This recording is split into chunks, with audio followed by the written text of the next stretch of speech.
Hello, everyone. Okay, so let's get things set up here. Okay, so while we're waiting for people,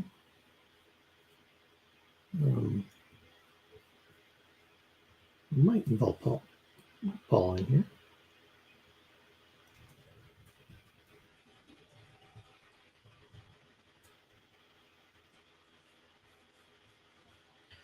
I've been playing around with Oculus things today. Or not today, but recently. And my monitors are now messed up. So I'm going to fix that real quick, and then we'll resume the screen sharing.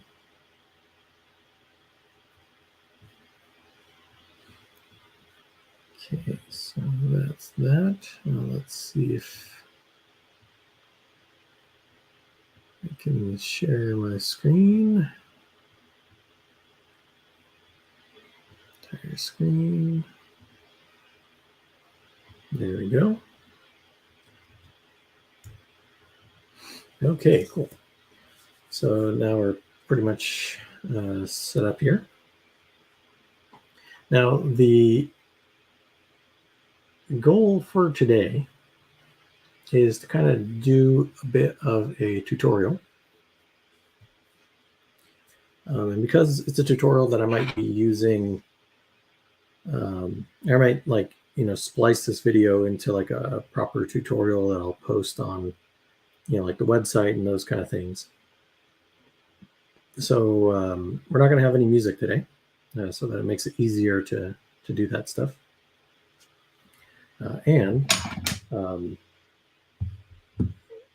Yeah, I want it to be pretty interactive stream. So if anyone shows up and you have questions, feel free to ask them. And I'll say this a couple of times because not everybody's going to be at the stream at the start. It is a very early time for like the East Coast and West Coast of the US. And it is, all in English, and it is a work day. So I should probably change the date of the stream, I think, if I wanted to build the audience, and I might do that. Some of the streams I've been doing have been on the weekends, and those have, gotten some more viewers a little bit. But anyway, so let's set up the computer here to do some stuff. And restart. Oops, that's not what I wanted. It happens a lot. I'm used to the, like Control W shortcut. And when you're doing Jupyter Lab inside of a browser, well, Control W also closes the browser tab, which is unfortunate. Not ideal, for sure. Hey, what's up? Hey, Paul's here. How's it going? Looks like my sound is broken once again. Give me a second. Mm-hmm. Yeah, I'm just setting up the environment here for the tutorial that we're planning.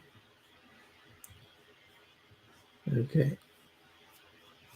So yeah, today is just going to be, I think, a tutorial that goes through the basics of everything, and then we will splice this video up to actually be a tutorial that we might post, on the internets here and there. So, okay.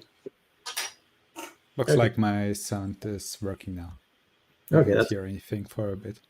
Ah, I see. Okay, cool. Yeah. So, welcome to the stream. Not too many people here yet, but getting things ready is perfectly fine. So, what are the things you want to tease maybe a little bit of what may be coming soon for the few people who are there? That would be cool. I mean, if you had things to show, it's mostly talking about the things, not necessarily showing them yet. Okay. And we do have some cool progress. Yeah. for the agent platform. Mhm. But Yeah. it's like our own thing at the moment. Yeah. Right.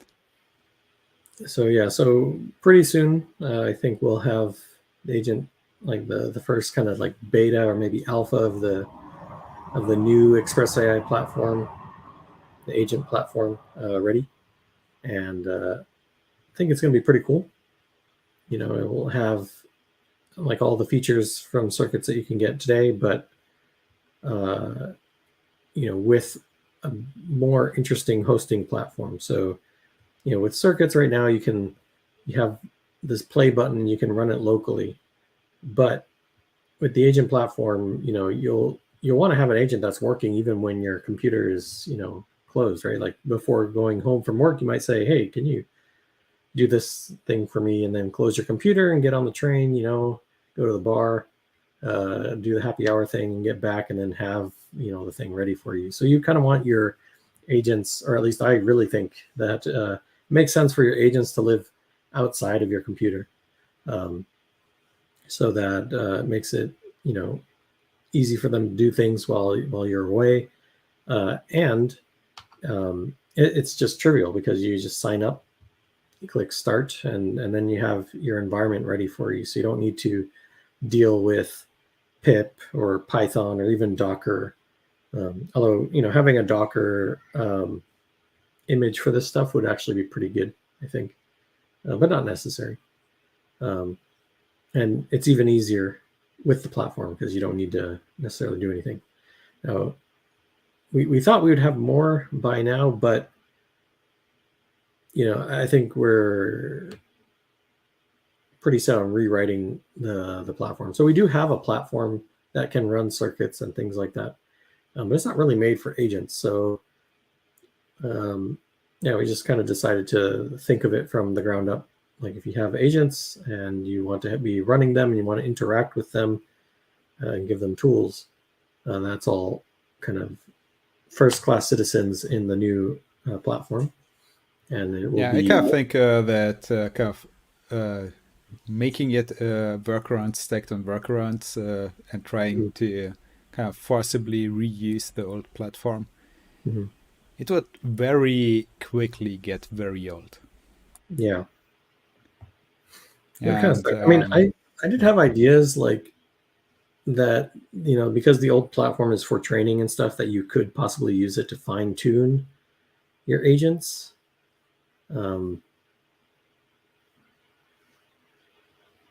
But that is kind of still a tangential thing. mm, Most people would want to kind of instruct their agents, not necessarily fine tune them. yeah, that's true. And then like the fine tuning can happen in the background as it learns stuff or something, you know, things like that. Yeah, kind of things where it's essentially producing its own training data, Mhm. and you go in and annotate stuff later on or something like that. Yeah. Yeah, that could be useful, but that's kind of once you've used your agent long enough kind of Mhm. feature, right? Yeah. If you just come in and it's asking you to provide data, it's like, fuck this, I'm not. Yeah, exactly. It's too much work at the beginning.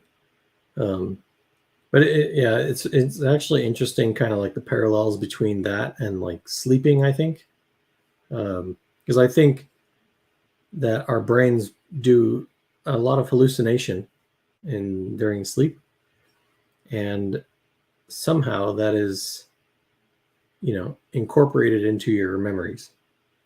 No, yeah. Yeah, like maybe not incorporated is not exactly the right word, but you know, there's some processes that happen during sleep that kind of solidify your short-term memory into your long-term memory, um, and you know, things of that nature. And if the platform, you know, had a way to turn your agent's downtime into fine tuning so that it could accomplish the tasks that you want it to do, like faster or more accurately or something like that, that would be kind of cool. Um, and you know, your agent becomes more and more valuable over time because it would ideally get better at what it's doing. And one of the kind of annoying things about using an agent right now is that they don't really have like a long-term memory, right? Like they'll make a mistake and then go around and make the same mistake again and kind of make it over and over again until they figure it out. And then if you have to, like cancel and restart the process, well, it's back to square one. They'll maybe make, different mistakes, but they're usually very similar mistakes. Never really learns like how to use the tools efficiently and things like that. So yeah, being able to fine tune it based off of like its experiences and things like that, I think would be probably really like a really good way to get useful agents, hopefully pretty quickly. You don't have to do stuff, but I don't know. I think it would be kind of cool to have like, an agent that you've raised essentially and works well for you. Might not work well for other people, but maybe people could be out there being agent trainers, like raising their agents to be really good at doing taxes or something like that. That might be a thing in the future. Who knows? Yeah, my brother-in-law, who is actually like a tax accountant, has said like he will be really impressed as soon as the entire thing can read like the entirety of the law and then apply it in cases where the law is contradicting itself. Mm-hmm. Yeah. Because there's plenty of cases where it's kind of hard to really know what to do, like how to do the right thing. Mm-hmm. Yeah. And it's like, with that context length, we were talking about like 4,000 tokens, which isn't that much. Yeah. It's like, that context length isn't going to work. Yeah. Like, the example that they've shown during the GPT-4 demo, it's like fine, but it's not going to replace the tax accountant for any complex cases anytime soon. Yeah, exactly. But if you had a context length of like 2 million, that's pretty significant. Like I think it could be that the entire tax code fits into 2 million. It depends on the country. Yeah, it depends on the country. But even that might not be kind of like enough. I mean, I guess that's kind of why fine tuning kind of helps. It helps make it so that you don't need to care about the context length so much. If you could, because you kind of like fine tune it for certain things, and it kind of incorporates some of that memory.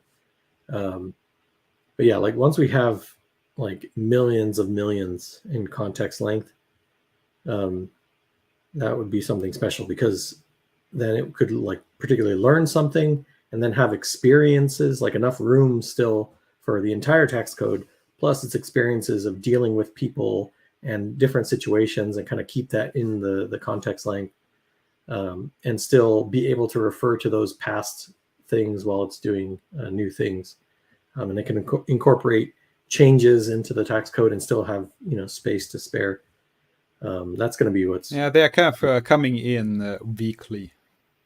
Mm-hmm. So if you're a tax consultant in Germany, you kind of get the weekly newsletter with changes, and it's like hundreds of pages by the end of the year. Yeah, that's a lot. Man, taxes suck. I have to do my taxes too. The American ones. The Japanese ones are always done. I have to do the American ones soon. I think it's June. June is like the expat deadline. So I got to do it again. And yeah, it sucks because usually I don't owe anything, but getting the accountant to do the thing, that takes a significant amount of money, like thousands of dollars to hire the accountants to do the taxing stuff, to then owe nothing. And it's so annoying. I hate it so much. Yeah, it sucks to be American and not live in America. Yeah, Anyway, I'm so happy that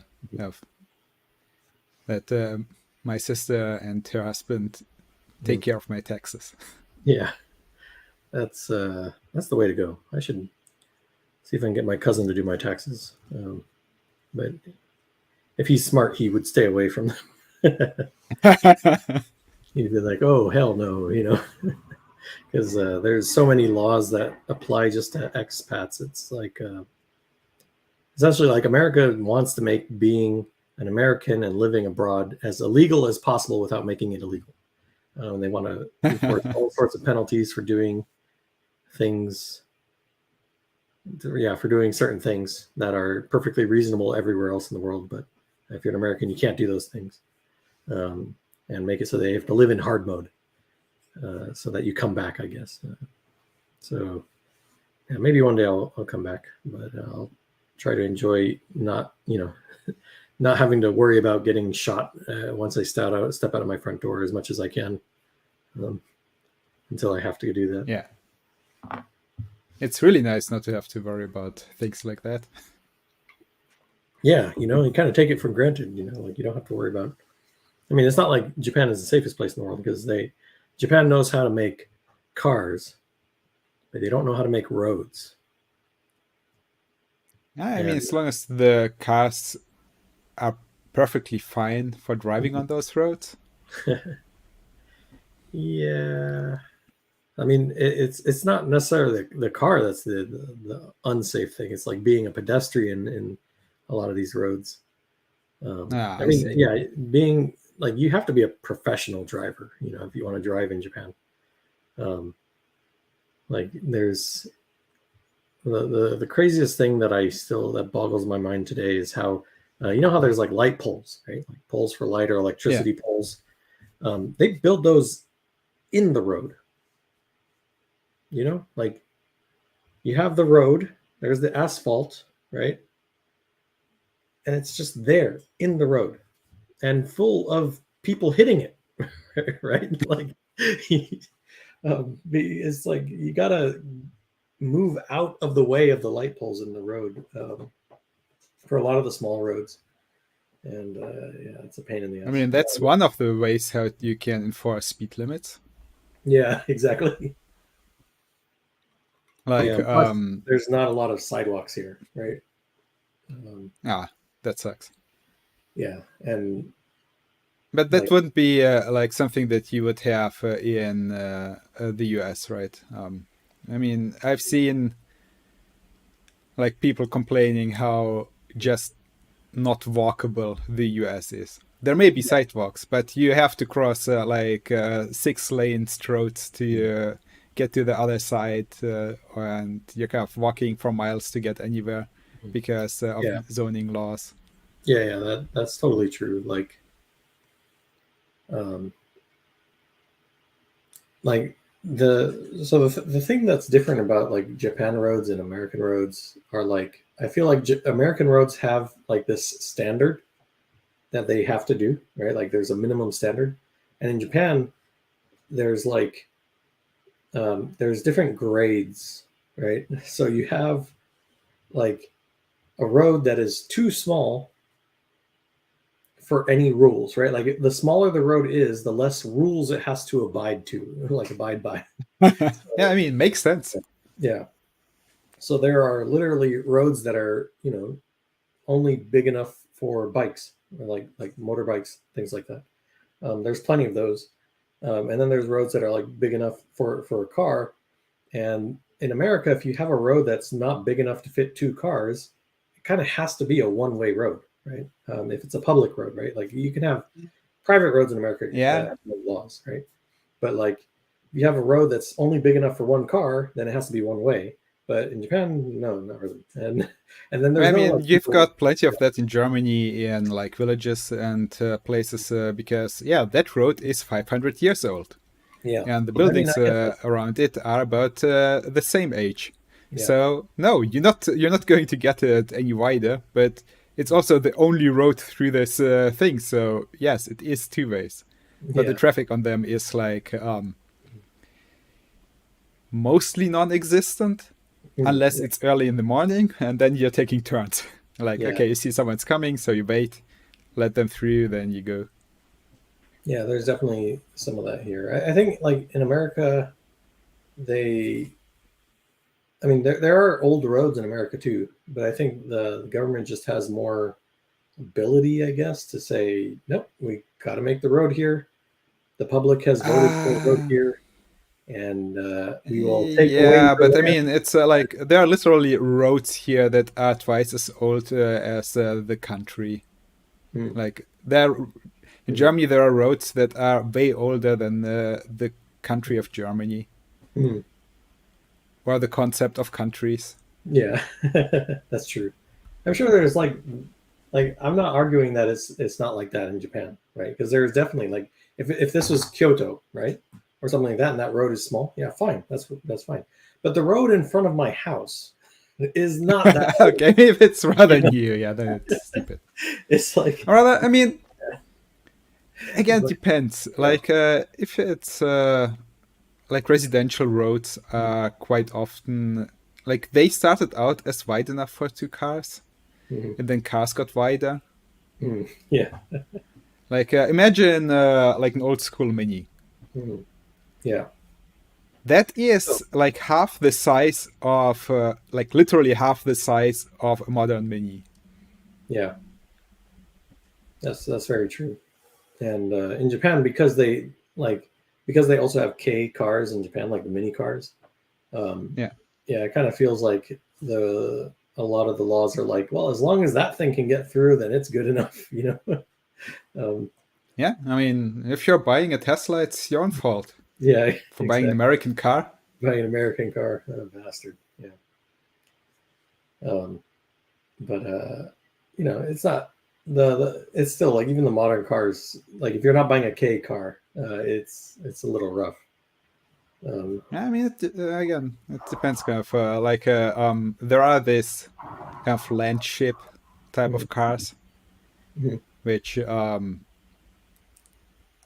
great in the rural countryside mhm. and horrible in any kind of city.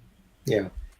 Um, and there are like I like very much to use like car sharing services, Mhm, right? I live in the city. I can be wherever I need to be on foot within 10 minutes. mhm, And if I need to go somewhere, I just pick up a car and drive wherever I need to go. mhm, And there are like different sizes there. mhm. And the small size that I can get, it's great for the city, but it's horrible on the autobahn. Yeah. It's like, okay, I want to accelerate Mhm. anytime now. Yeah. Okay, soon. Acceleration is a suggestion, you know? Yeah. And we recently took that to go hiking, and so we went into some more mountainous area. Yeah. And it's like, okay, I'm full throttle. I'm decelerating. It's like we might not make Okay, it to the top that's of this hill. like not the right. That wasn't the right choice. Yeah, I can imagine. It's like, okay, I would have to get into a lower gear, Mhm. but kind of, if you've got a bunch of cars behind you and you're already decelerating, it's a bit stressful. Yeah. And like, okay, let's hope I'm not going to stall out now. Mhm. Yeah. Yeah, that's the thing here is too. Sometimes the roads are really steep because of the mountains and stuff like that. And um, yeah, they kind of do hill tests over here, and I think they do it in Germany too to make sure you can um, stop the car on a hill and not stall it when you restart. That's not something they do in America. Um, I mean, that's like that's part of getting your license, right? You yeah. need to be able to start at any steepness. Yeah. I remember my sister got married at a cloister on top of a mountain. Wow. So like getting there, like cars could get up there Mhm. in first gear, Yeah. at kind of the same speed as anyone could. Well, I mean, anyone hiking there would be at the same speed because it was pretty steep. Mhm. No, I remember more about getting up that hill than of the wedding ceremony itself. It's Yeah. like it was a pretty enough place. She kind of had her princess wedding. That's The interesting. priest was talking about football or soccer for the Americans. That's It was the same year that a world championship was, and I think it was right during that time that the games were. So yeah, I see. the priest was talking about football. That's fun. But yeah. Why did I bring up the cars? I remember I brought it up for some reason, but anyway, maybe we can get to the tutorial. So what I wanted to do on the stream is mainly, I wanted to do a couple of tutorials, like starting from scratch, and then distill Like that installing into, things. yeah, I guess we'll do the installing things too. It is pretty easy though, so we'll go from installing to talking about the different things that there are, like components and the specials. How to do certain things, how branching works, and then how to create your own components, how running works, and what this drop down does, which is it is interesting, at least. And I think debugging currently doesn't work at all, so you can skip that part. But Is the debugger still there, or are you just opening? I'm using the old one, so let's check that really quick. The released version one. I mean, debugging shouldn't work. If I do, it has been broken for quite some time. Let me use the mouse. We really got to figure out why this doesn't work with the trackpad. And then if I probably because the event is different with the trackpad. It's probably like a touch end event or something like that it's sending on a Mac. You see. Then if I add, I guess we can't even debug anymore. Yeah, that's my point. It's like for the longest time, even marking something for debugging, wasn't even there. Yeah, it used to be this thing, and we changed it to a lock. That is the lock with this thing, so it doesn't go everywhere. Yeah, but that used to be the debugger, and then you would add that as a to debug it, and then this would become available, and then you can press play. You have to run it. I don't think you can. Anymore. You can't. I'm not sure whether the new compiler is in here already. Oh yeah, it is. But if it is, then it certainly does not do any kind of debugging because it's not producing the code that was previously created for that. And yeah. Oh, that's interesting. The debug lock, I didn't know is for something different. Oh yeah. The debug lock is this is useful. That is for output of the internal stuff. I've seen it around in the code that we are printing to it or writing to it in some cases. Yeah. I didn't notice this thing. It's for testing purposes. This is testing. That is the button that they used to use for new functionality. So they would hook that up there to trigger it. I see. And somehow it made it into the release build, and then no one ever bothered with removing it. But actually, it is like removed in the latest pull request where we removed the old debugging stuff. Oh, okay, oh, that's good. Well, anyway, so let's go over the install real quick. Okay, I'll let you do that and drop from the stream while you're doing that. Okay, Okay, see you then. bye. Okay, so let's do kind of the basics of the basics. Let me turn off that instance if I can find it. I have a lot of things going on. Where are my browsers? I think baby AGI is D1, or no, it's not. It's not Gen. Project, here it is. Okay, so let me close this, shut it down. Okay, so let's go over the installation process so that everybody knows exactly how to start. I'm going to create a little temp directory here. I'm going to essentially follow the same process for the GPT agent. Well, it's part of the process of the GPT agent toolkit. It includes the installation. But anyway, so the main thing to do is you want to create a directory for your project. So I'm going to call it, I don't know, a tutorial. Okay, and once you have created the directory for your project, you're going to want to go in there by doing cd tutorial, and then you want to create a Python virtual environment.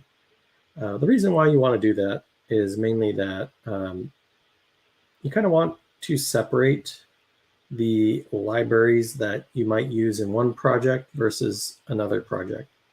And if you install your dependencies all in the global kind of namespace, they can sometimes interfere with each other and cause it so that one of your old projects no longer works. And it's very annoying. And I mean, it didn't used to be as much of a problem as it is now, but things move very quickly these days, and things become incompatible with each other at a way that's like way faster than it used to be. So we just use virtual envs now. You can also use Conda, but I like to avoid Conda because it always finds new ways to break my computer, and I dislike it because of that. But you don't need to. So essentially, all you really need is Python. So I have a few Pythons installed, but we'll use this Python 3 that I have, which is 3.11. You should be able to use anything more than 3.8 in circuits. Yeah, should be compatible with anything after 3.8. So to create a virtual environment with Python 3, you run this command, Python 3 and venv, and that says to use the venv module, and then you can create a directory for it. And I like to call it venv so that I have, this just everything's called the same. So if you run that, it will essentially like fork that current installation of Python. So if you happen to have installed anything globally, that might interfere with things. So, my recommendation is you start with an empty Python and you do, the venv install and do that. Okay, so once you have that, you can run pip, or before you can run pip commands and before you can run anything, you need to activate the virtual machine or virtual environment. And on Windows and Linux and Mac, they're slightly different. Mainly Windows is different. On Linux and Mac, you want to run source, and you specify VM, which is the directory that's installed, bin, which is where binary files and scripts go, and you type activate, and tab completion is very useful. And you press enter, and then you'll see this VM added in front of your of your prompt. And this also works for Windows. So if you go to Windows and you wanted to activate a virtual machine, a virtual environment, sorry. Let's say you have this VM here. You do // is mainly what you want to do. And you do VM scripts as a capital S, but it shouldn't really matter in Windows, activate. And then if you're running Windows prompt or PowerShell, it will do the correct thing. And you should see the same kind of VM in parentheses before your prompt. And that's how you know that the virtual environment is activated. So that's how you do that in Windows. And on Linux and Mac, it'll be like this. So now that you have this VM, when you run pip, it will install it inside of this virtual environment instead of in the global.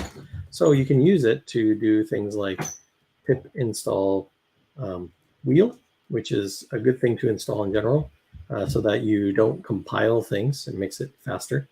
And then it'll also ask you or tell you that you can upgrade your pip and things like that.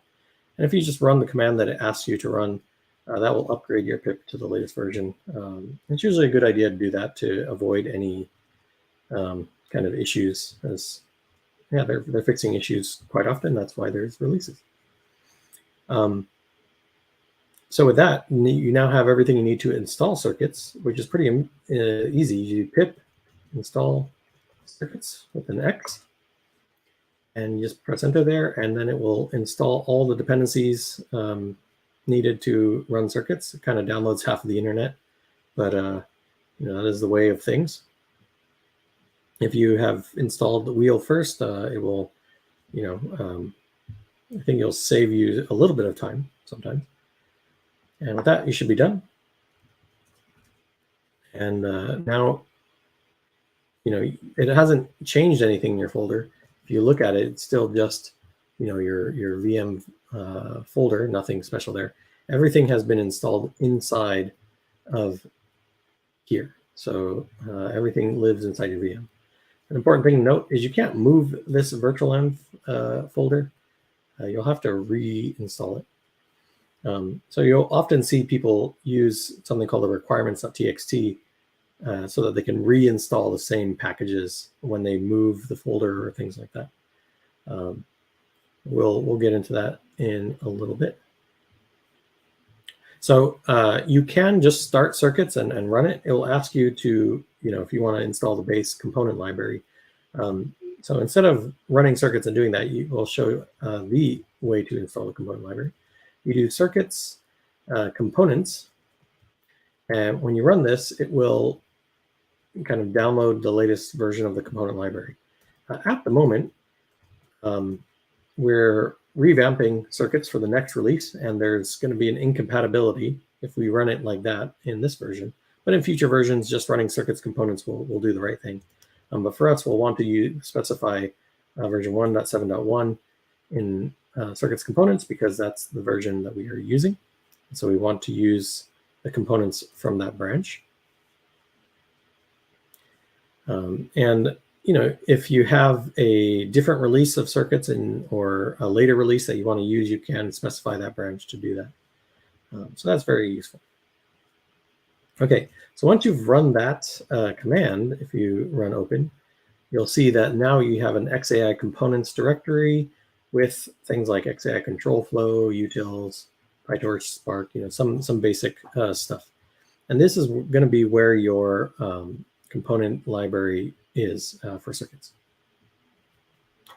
So with that, you have everything you need to start circuits. So you can just run circuits at your command line, and then that will start it. It starts Jupyter Lab, and then gives you these URLs that you can open to see Jupyter Lab in your browser. It will open by default in your default browser, but because I want to use a different one, we'll launch with Chrome here. If you copy and paste that URL in here, now you'll be entered into the environment where you have the folder that we were in just now, and you can see the different things that you can do in Jupyter Lab. You can see like the extensions, in here, and the component library. So this Lego brick is where your components are, and this puzzle piece is where your JupyterLab extensions are. They're kind of similar, but yeah, this is where Circuits is this thing here. Okay, so let's do a quick overview now of JupyterLab itself for people who aren't familiar with it. But JupyterLab is a kind of environment, an IDE for creating Python files and notebooks and things like that. And it can do more than that, but by default, that's what it does. So if you, for example,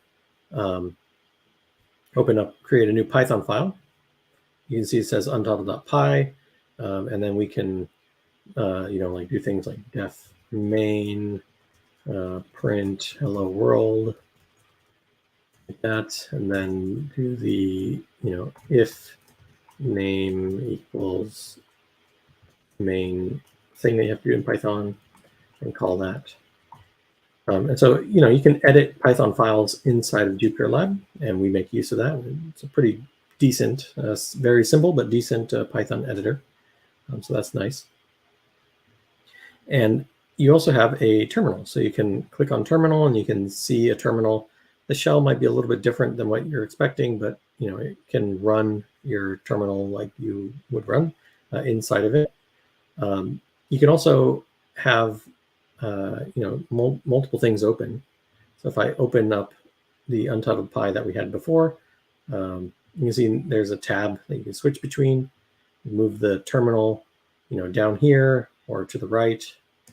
So you can edit your code and execute it here.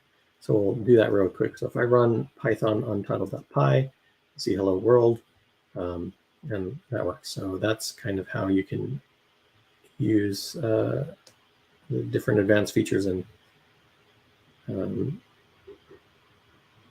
JupyterLab. There's also notebooks. So notebooks is kind of like the main JupyterLab feature. That's what people kind of use it for. And a notebook is kind of a way to do certain calculations in a cell. So we can say that x is equal to 5, and then we can run that. We can see what the value of x is. I can say that x is now equal to x times raised to the power of 2. You press Shift Enter to run it, and we can see that x is now 25. Things like that. It's like this cell thing. I can change this and then rerun the cells to kind of see things going by. This is very good, and this is kind of what everybody uses. It's still code. So, you're going to have to be used to these code to be able to use this. So that is the default things that are in Jupyter. But what is circuits? So circuit files can be created by clicking on the plus button and then going into the circuits file thing here. And if you click that, it will create a new untitled.circuits. So let me get rid of these things so we don't have problems later. Let me delete that. Okay, and so you can see there's untitled.circuits file now. And it's pretty much empty. You have a start and a finish. And you can do a few things here. So let's close that terminal. Yeah, so like I mentioned before, here's the component library for circuits. And if you, for example, expand utils and take print and drag it in here, it will create a print node, a print component. And then you can connect the triangles like this. So the way this kind of works is that a triangle represents the flow of the program, right? So this happens, and then the next thing will be this component, and then this component's next thing will be something else. In this case, we have just a finish. And then under the triangles is the other ports, which you can specify for inputs on the left and outputs on the right. So it's a very kind of rigid structure, but very flexible in different ways that we'll see. So for example, let's recreate that hello world that I wrote in Python. Now you have two ways of doing things. I showed just now how you can drag things from here into the canvas like so. So let's create a string like hello world. That's one way you can do it. You can also drag from a port into the background, and then it'll give you a dialog that either searches for something or gives you a chance to add a literal if you wanted to put a literal. So this is a little interesting. If you wanted to make, Boolean, you put like bang true or bang false to make a Boolean value, or if you wanted to make a string, you put a double quote and then put your string here, like this. It's only the first part. That's the way it is. We might change that later. But then once you've pressed enter and selected it, it's automatically connected into your component. So one thing you might notice is if I click on, the lines, I've now created a, like a routing node. You can drag it around, things like that. Sometimes that's what you want, and that's why it's there. But if you ever kind of accidentally clicked on it, the way to delete things here is to hover over it. Make sure you click the background first to unselect everything. Then hold Shift and then click the node here, and you'll see it's kind of blue. And if you press the delete key, that will delete it. So if I shift click that, that'll delete it, and then I get back to this like rounded line. If I wanted to delete this connection, I can do the same thing. So if I shift click that, then I can press delete, and I deselected and deleted that connection. I can connect it back to this. So this goes here, like so. Now to delete these things, you do the same thing pretty much. You don't need Shift, but it works if you use Shift if you want to select more than one thing. But if you click a component or a special like this, it will be highlighted in blue. Then you can press the delete key to delete it. Okay, now moving around in the canvas is also pretty simple. You just drag on the background, and that will drag around the canvas. You can scroll to zoom in and zoom out. And if you wanted to select multiple things, you can hold Shift and then drag, and then that will select things. And sometimes you might be in a weird state where your mouse has gone out or something like that, and things don't work. Usually doing some shift dragging will get you back into the state that you want. Okay, so now let's run this so that we can kind of recreate the hello world, but in Circuits. So in Circuits, there's a play button here that you can click, and it will say, hey, do you want to save and run, or do you want to run the old one? Just click save and run. And then here's a run dialog. We don't have any arguments, so it looks empty, but I'll show you what happens if you add arguments to your thing here. And then it asks you to select a kernel.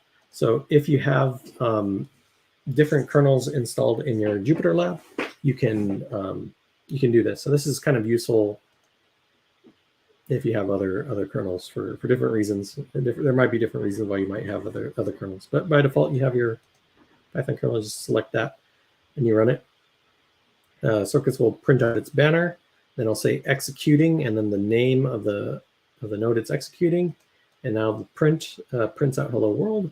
And then we hit the finish, and then it says finish executing when you hit finish. So that's the basics of running things in Circuits. You'll notice that there's a circuit output, and this is like a Jupyter Lab compatible view of the output. You can resize it and move it around if you wanted to. If you click run again, it will run in the same thing. So if you made a change to the code and this output hasn't been closed, it's not going to reflect the output. And if you have something that's like an infinite loop, it will stay around until you click this to shut down the process. So that's how you shut down things. And yeah, that's the simple way of running things locally on Circuits.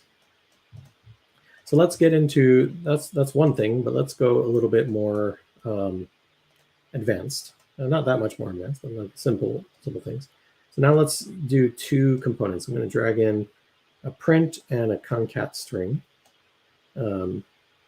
So from the start, we want to concatenate the string. We have A and B. So I'm going to put A as a string called hello space. And then B, I actually want to be an argument. So I'll put get argument string name. And we'll call this name. So now we have this argument that's a string called name, and we'll put that into B. And then let's add another concat string that will run after the first one. And it's going to take the result of this and then add an exclamation point at the end of it to make it very special. And then finally we want to print. So we drag this triangle over here to print, and then this triangle over here to finish. And that means that we're going to run this, next this, next this, next finish, kind of thing. And then under the right triangle, there's the output ports. This is an output port. You can see it has double quotes here, which signifies that this is a string. And then print here has an underscore, which means it kind of accepts anything. So you can drag from here into print, and then that will take the result of this component and print it. And if you run this, you should see, I forgot to do something. So if we run this, you can see it has this run, and the dialog that before was empty now asks me to supply a name. So I can put my name here and click start. And now you can see it says, hello, Eduardo. So now it has, now we have, arguments in our circuits file, which is pretty useful, I think. It allows you to do things. So that's pretty good, and might be pretty simple here. There's a few more things I want to go over, but first let's kind of look a little bit behind the scenes. What is happening when you run your circuits here? So one important aspect of circuits is that you'll notice now there is an untitled.py, which you can open, and which happens to be just regular Python. So you're not limited to just this. So when you click run, you can supply your name, right? And that, but you don't have to do it this way, because it turns out that your circuits file, once you have compiled it, which happens when you click the play button, or if you click this compile button, you have a regular Python file that you can run in a regular terminal. So let's do that real quick. So if I open a terminal and do Python untitled.py and specify --name equals Eduardo, you'll see it has the same effect as running the circuits in circuits, except for you don't have the banner. But essentially, every component will announce that it's being executed. Then you can see that. So if you need to be very specific on your output, then circuits isn't really the way to go. But if all you need is to have the logic of your components kind of run in an environment that is not your laptop, for example, it is perfectly easy to copy this file somewhere else and execute it. So for example, we'll do that right now. So I have this virtual machine that I use. It's like a burner machine that if I accidentally erase everything, it really doesn't matter. So let's copy things onto here and then execute it from here. So I'm going to run a command. It doesn't matter how you get things onto the other machine, but we're going to use SCP. So if I, let's go here to the that virtual machine real quick. Okay, so I'm going to create a folder, projects, make their tutorial. There we go. I have this tutorial folder now. And if I copy my Xag components into 192.168.9.64 projects tutorial, that copies my entire circuits component library. And then I can SCP the untitled.py into the same place, 192.168.9.64, projects tutorial. And now if we go here, if we open up the tutorial, you'll see that there's the XAI components and the untitled.py. And if I happen to be running a Python that has circuits installed, I should be able to, let me see if I can exit properly. Okay, should be able to run Python untitled.py here, and it should run. I forgot to supply the name, so name equals Morgo. And now we've run it over here. So this is, it's not just for running inside of that. You're now producing things that are pretty easy to package up, ship to another place, and run it. And we've used this in Xircuits so that we can develop a machine learning pipeline, visually, and then run it on a GPU system or something that's more powerful than what you're using. So that's why we allow this kind of thing to happen. Okay, so that is the basics of running things in Xircuits. So now let's dig a little bit deeper into what is a component in here. So if you go to the component library, you can see that there's various components here, like the branch component. You have these Spark components and these TensorFlow components, lots of things. So what are they? Turns out that in Xircuits, a component is just a Python class. And not only that, you can right click on a component and go to open script to open it in an editor. So here you can see I'm now looking at the concat string component in utils.py, which happens to be in XAI components, XAI utils, utils.py. So this file here is what I've opened, and you can see how a XAI component is created. So in general, an XAI component is decorated with XAI component.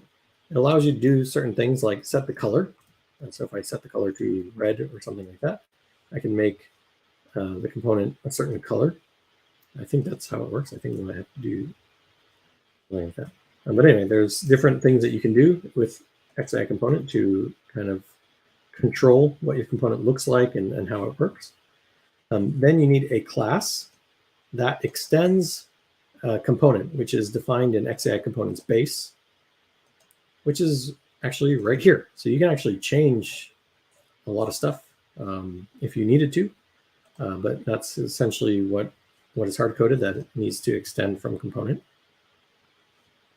And what you do is you specify the in arguments, right? Like the things that you're going to take as input ports by writing a type annotation with the name. So you have the name of the variable, then you annotate it with inarg, and then you give it the type that you want that variable to be.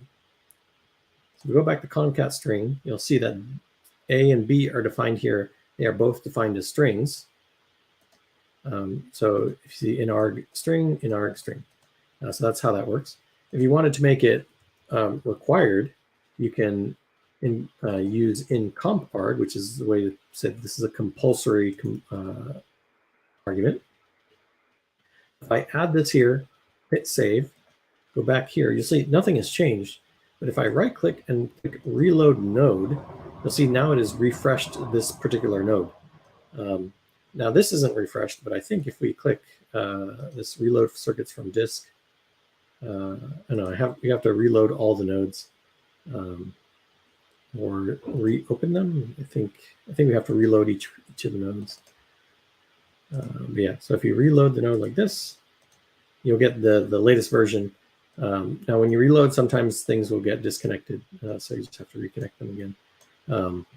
But yeah, so now you can see that we're using this new customized version of concat string, which requires that there are 2 arguments in it, which is actually good because it kind of really does require both of those arguments or it's going to fail. Now to specify the output ports here, you add same kind of thing. You name it, and then you put out arg stir, and then this will say that this is an out arg. And we can ignore this bool done thing. It's not necessary anymore. Okay, so now that you've seen, this is how you specify input arguments. This is how you specify output arguments. To get your component to actually do something, you need to implement an execute method. The execute method takes a context, which here is CTF, it should be CTX, and it returns none. So it's just a simple method that will get executed when it's this particular component's turn to run. And what you need to do is essentially do some sort of computation in regards to the input and the output ports. So in here we have out, which is a string, and then we want to set the value of this.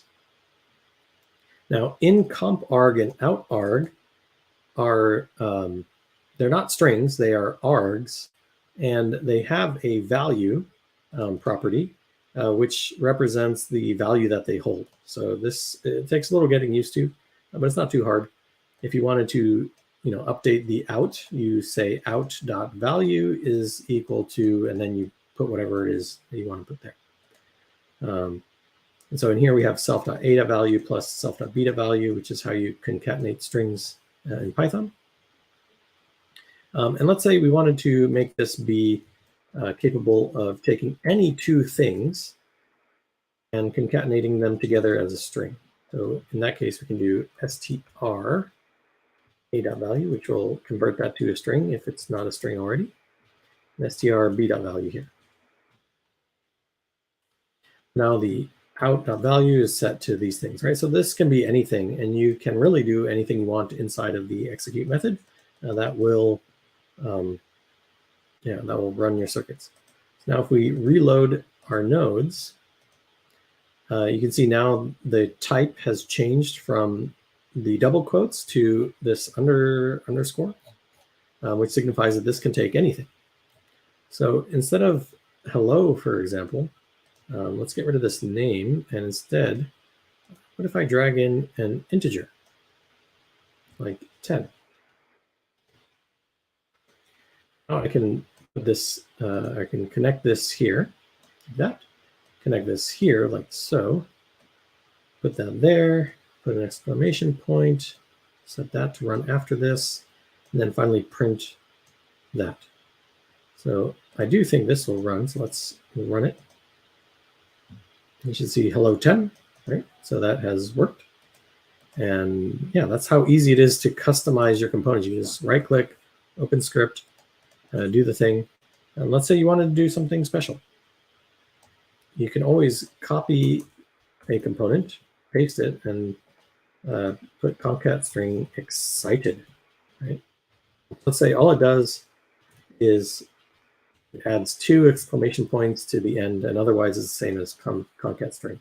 So very, very simple, but given the fact that I'm kind of doing 2 concat strings here, maybe it's very useful for me to just have one thing that can do both. So if I save that file and then come here to utils, it's not going to be here at the moment. It takes a while to refresh, but I can force it to refresh by clicking this button. And now if I open up utils, you'll see that I have concat string excited. And now I can simplify my diagram by taking away those 2 things and saying, first I'm going to go hello 10. I don't need this anymore. Now I can connect the out to print. And then if I run that, we essentially see the same thing, but now we have 2 exclamation points instead of 1 because we're super excited about how easy it is to extend circuits. So it's made to be, a system that is approachable for non-programmers. They can kind of follow along what's going on, but never limit a programmer if they needed to do something. So for our, when we kind of created this at first, we would have customers who wanted to have, custom AI tools, and, they would build our, employees would build things for them with this, but they should never, ever be limited by the system when it comes to the things that they can do. And I think we have achieved that more or less. So that's the way it works. It's pretty simple to extend, and yeah, and still pretty approachable to non-programmers as well as experienced programmers. Yeah, so that covers like the basics of creating your own components. Let's explain the other things that are here. So it's important to kind of understand that. So these things are components, right? So they extend component.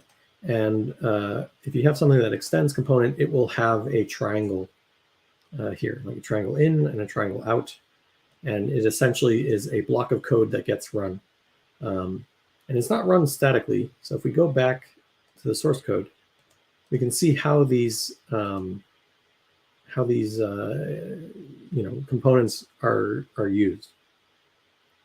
So in the main function of what's generated, we create an instance of every one of the components that you have in the canvas.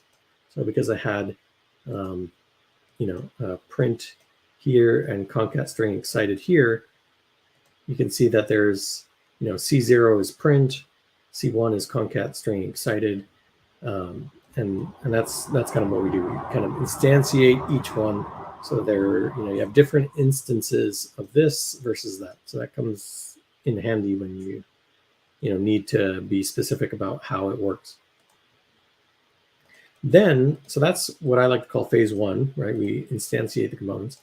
Then there's phase two, where we hook up the non-triangle ports, right? Like the input ports and the output ports. So if you notice, we have hello as A, 10 as B, and then print. The message in print is connected to the out of this here, right? So if we look at the Python code side by side, or maybe more like this side by side might be easier to follow. You have your concat string here, and you can see that the literal string hello becomes a literal string in the Python code, and a.value is initialized to that. So it's initialized to this thing here. Similar, the literal value 10 is set here to b.value. And then the out of C1 is set to be the message of C0, which happens to be print. So we initialized print first because I kind of dragged it in first. It just happens to be the first thing in there. And the order that we initialize things is not defined. It might change. But anyway, the message input of this is set to be the output of the other thing. So that's how we connect the variables together. And when we set the literals, we're setting them to the value itself. But when we're setting these things, right? Remember how concat string set out.value. Well, if you look, message for print is set to the out.value. So when we set out.value, we're setting message inside of print, essentially. So that's kind of how it works. It kind of gets these two things hooked up together so that when this thing runs, it's setting this variable. And that's how that works. And then finally, we set up the next. So this is phase three, where we go through the graph. We start at start, then we go through every triangle. And then when we have a triangle that's connected to another thing, we then set this instance's next to this instance, right? So we can see that C0's next is none because C0 is print, and print is connected to finish. Finish doesn't really exist in the code. But that means that there's nothing after C0. And then C1, which is this thing, has one next, which is C0 over here. And then we set the thing that is connected to start as the next component, which is this line here. Next component equals C1. And then essentially, while next component, there's a loop here where we do the thing. So that's kind of how things happen behind the hood. So you might be wondering, what is this do method? What's this do business? And you can find out. because that's actually part of base. So if you go to base, you'll see that component has a next, and it has a do method, which takes self and a context, and then it returns a base component. In this case, it returns a tuple of bool and base component. In the latest version, it's just going to return base component. And what it is defined to do is call self.execute, which is the method that the component is running. And then it just returns self.next. It's pretty simple. It does whatever it needs to do, and then it returns self.next. And yeah, that's what it does. And so that's how that works. But you can actually, in your own components, override do, right? So if I def do here, it returns a tuple of bool and base component. I can do other things. I can, whatever I want, essentially. That's what is actually called, not execute. Execute is called by component, but the code that we have actually calls do. So that is an important feature for the next thing that I want to talk about, which is branching. So let's go to branching real quick.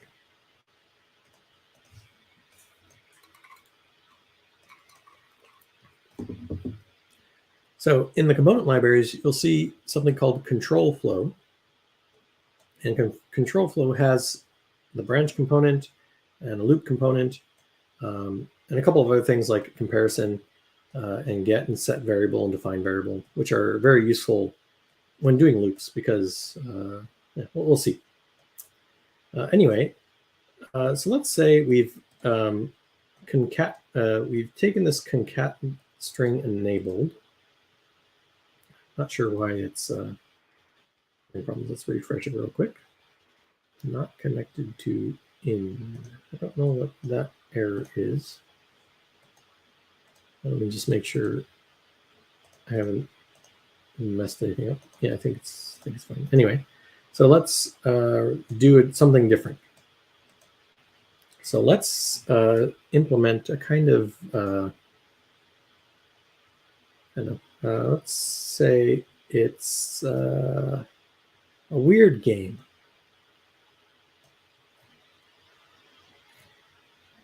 Yeah, let's implement like a weird game real quick. So let's we'll have let's get a print and say here I'm thinking of a number between 0 and 10, and guess what it is. All right, so we have like a simple like number guessing game. So we're gonna print that out. Now we don't have by default a way to get input from the user, so I'm just gonna open the script here and create a prompt user. Let's call it prompt, which takes a prompt, and when we execute, we're going to then this is going to have a response, which is an out arg string. And then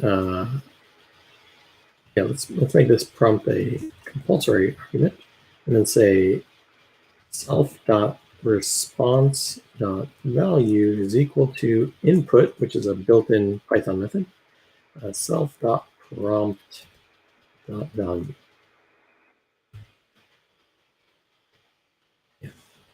That will make a quick prompt component here and add it in here.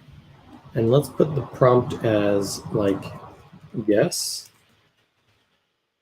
bracket and space. That should be pretty useful and standard. Then we're going to say, guess what it is. We prompt the user to input a guess, and then they're going to give us a guess, which is a response. And yeah, let's go from. Actually, before we do that, let's put a loop in here. So let's go make a little loop. A loop has a condition and a body. So I'm going to use those, define components that we had here. Let's go to control flow. I'm going to define a variable. We're going to call this done, or is done. Let's call it is done. Making this a bit more English-like. And by default, it's going to be false. So. And, or actually, let's do this the other way around. So I'll put continue, keep going. Let's call it that. Keep going. We'll make a variable called keep going, which will be, let's set it to true by default.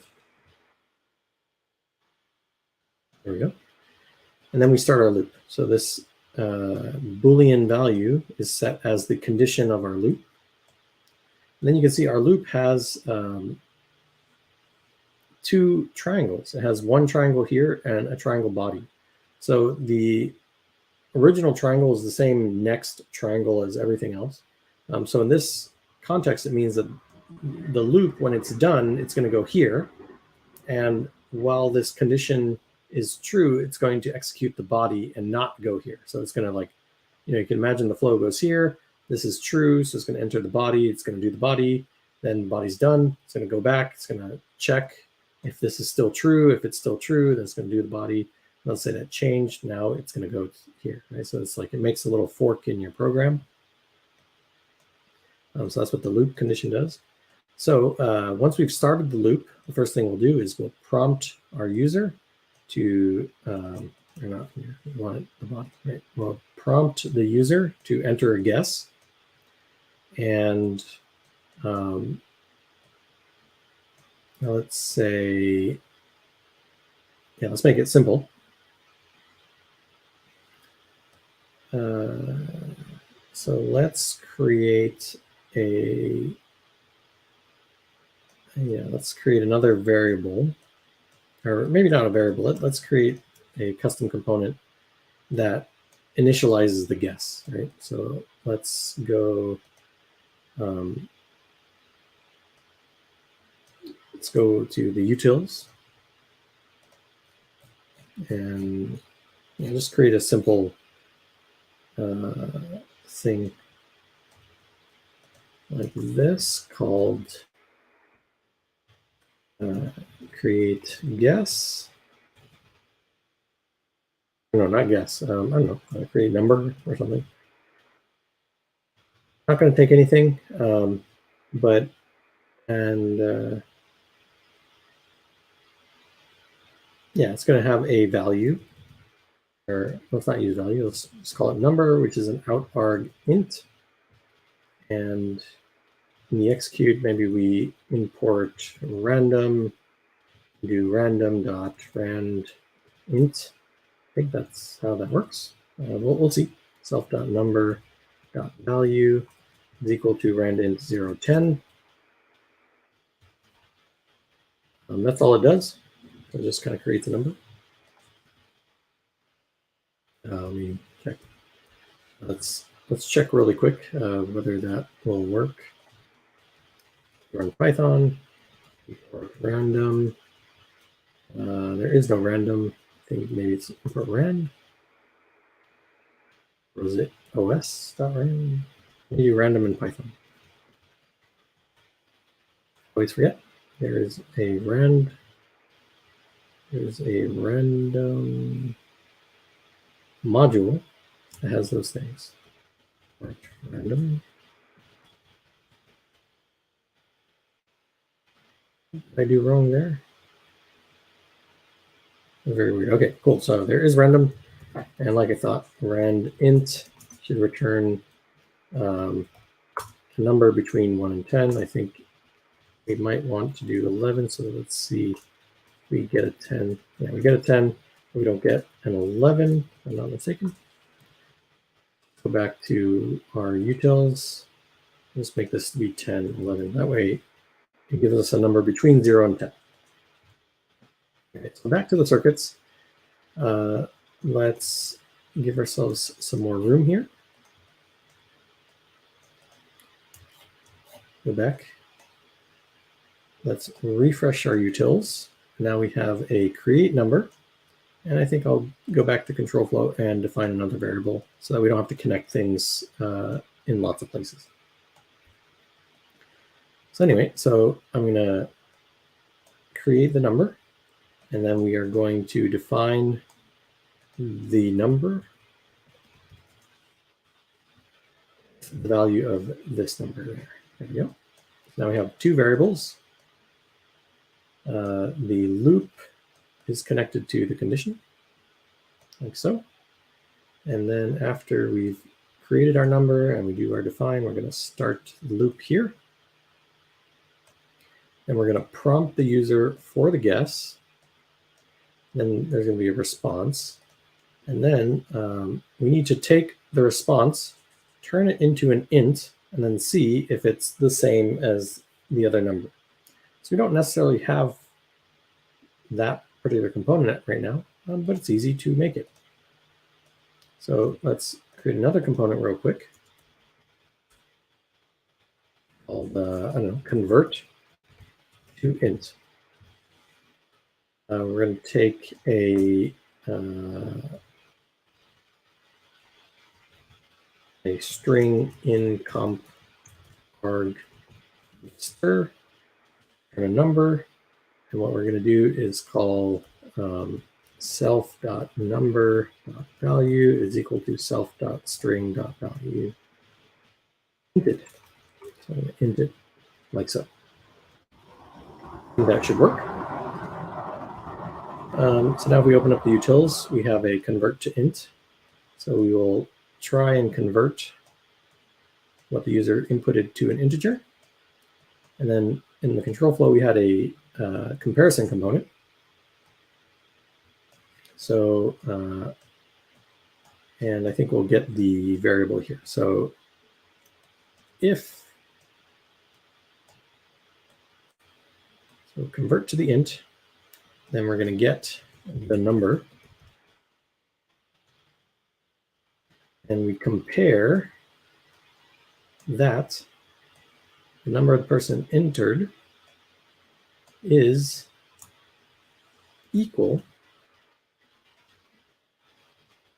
to the number. And then that becomes a Boolean, which we can set. So we go set value there. And the name is keep going. We're going to set that value. And then we're going to do a little branch. So if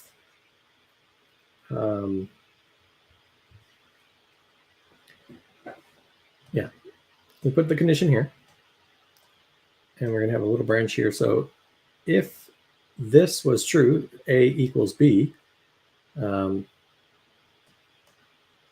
print the congrats.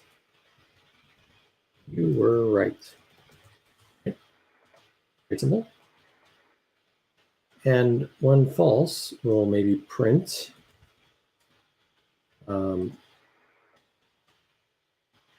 sorry, try again.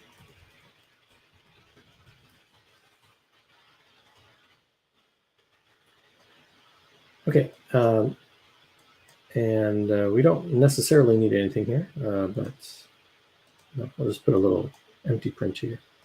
Okay, so this branch, changes the message that we do, but this is the end of the line essentially. And then we're going to go back to the loop. And then the loop is going to use the value that we defined, and then either continue or not.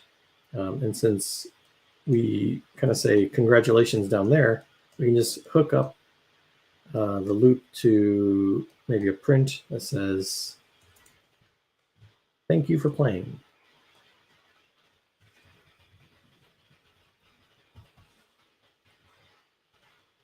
Then hook that up to finish. Okay, so now we have a simple kind of number guessing game. And the logic is fairly easy to, think through. We have our prompt, we define some variables, we have our loop, we have stuff. Didn't take too long. And I think we can run it and see how it works. Now, one problem is it's not possible to get that input from the play button because that is just a limitation that we currently have. We'd have to do something else to get input from the user. So we are going to run this using the terminal, which is how that works. So we can save and compile, and that will compile the code, but not execute it. And that means we can run it here. So now we have an entitled.py, and if I run Python entitled.py, you can see there's the prompt. It says, I'm thinking of a number between 1 and 10, guess what it is? So I'm going to say 5. And it says, sorry, try again. And then, oops, it says, thank you for playing, because I think we did something wrong. Let's see, I think I might have forgotten something. So if it is not the same, we set the variable. And we kind of want it to be the opposite. So let's set this. So if it is not equal, that's true. And then we'll switch these around. So when true and false. So in false, we'll say, congrats, you're right. And when true, it says, sorry, try again. And then that way the variable is still the same. And that works. So let's save, compile that, and then run it again. Okay, so I'm going to say 5.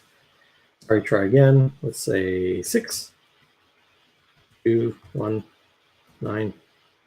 There we go, 9. You were right. Thanks for playing. Okay, cool. So we have created a game, a very simple game in Xircuits. Had to use a couple of custom components that otherwise wasn't too bad.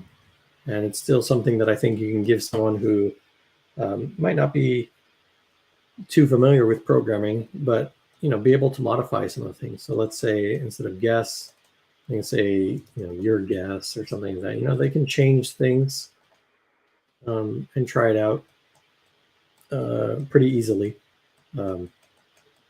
Probably not create it from scratch, right? Like that would be something, because we were missing some components that requires some programming skills. But if you're giving this to someone who's not a programmer and they might need to change the logic here and there, I think this is a good solution for changing things. Okay, cool. So that's the kind of whole walkthrough of defining a component, or like creating a whole program with components, customizing it, making your own components, and making something that runs, and and then executing it. So I think that was a success. Let's maybe dig a little deeper next. So you might have kind of noticed that the branch component has 2 triangles. And there's nothing particularly special about the branch component. The branch component is a component like any other component. The main difference is that triangles work when you have when true base component, when false base component. So if we're going to parse any in args, right, as ports. And if you have any kind of instance variables that are defined to be base components, we're going to convert those into triangles in here. Now, converting it into triangles is, all the system will do for you. Actually implementing what it means is kind of up to you. So that's like the role of the implementer to figure out what happens with those things. So for the branch component, it implements if else, right? And essentially it goes, if the condition is true, then we're going to select our next thing to do to be when true, else we're going to use the when false. And then while that is a thing, we're going to do that until we're done, essentially, right? And then we're going to try to do the next thing if we have a next, and if we don't have a next, then we return none because we're done, right? So this is how we can fork. We're going to do the true things until there's nothing else to do, and then we do the next. If there's any next, if there's no next, then we're done too, right? You don't need to connect anything. And similarly, the loop component, has a while that condition value is true, we're going to take something in our body, and then while there's still the next things to do, we're going to do that next thing and overwrite and keep doing, and so on and so forth. So that's good, but you can also do more than just branching logic. You can actually implement a whole lot of kind of event-based things based off of this too. So that's the thing I wanted to go on to next. So I'm going to do this inside of here. I think that should work just fine. We also have a XAI, or no, Xircuits components.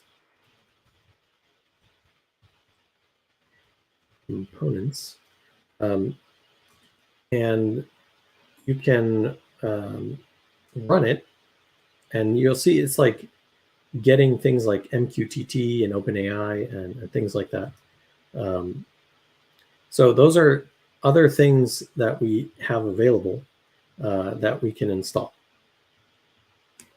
Now, I think that these things are skipped, so we don't need them. But these are things that you can install.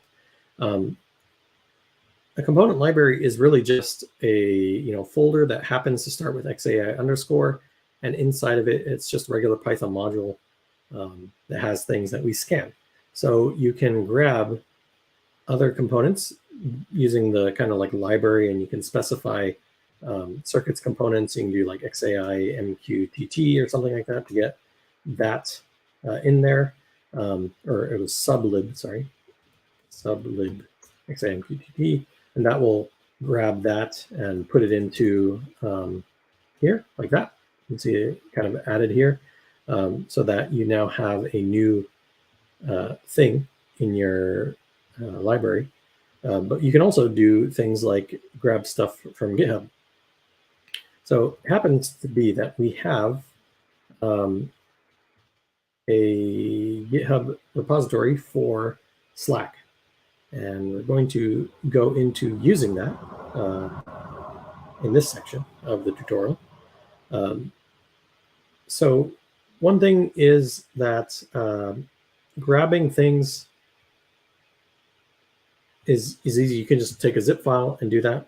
One thing that I like to do to make it so that it's easy to keep track of any changes I did is to leverage Git for adding things to here.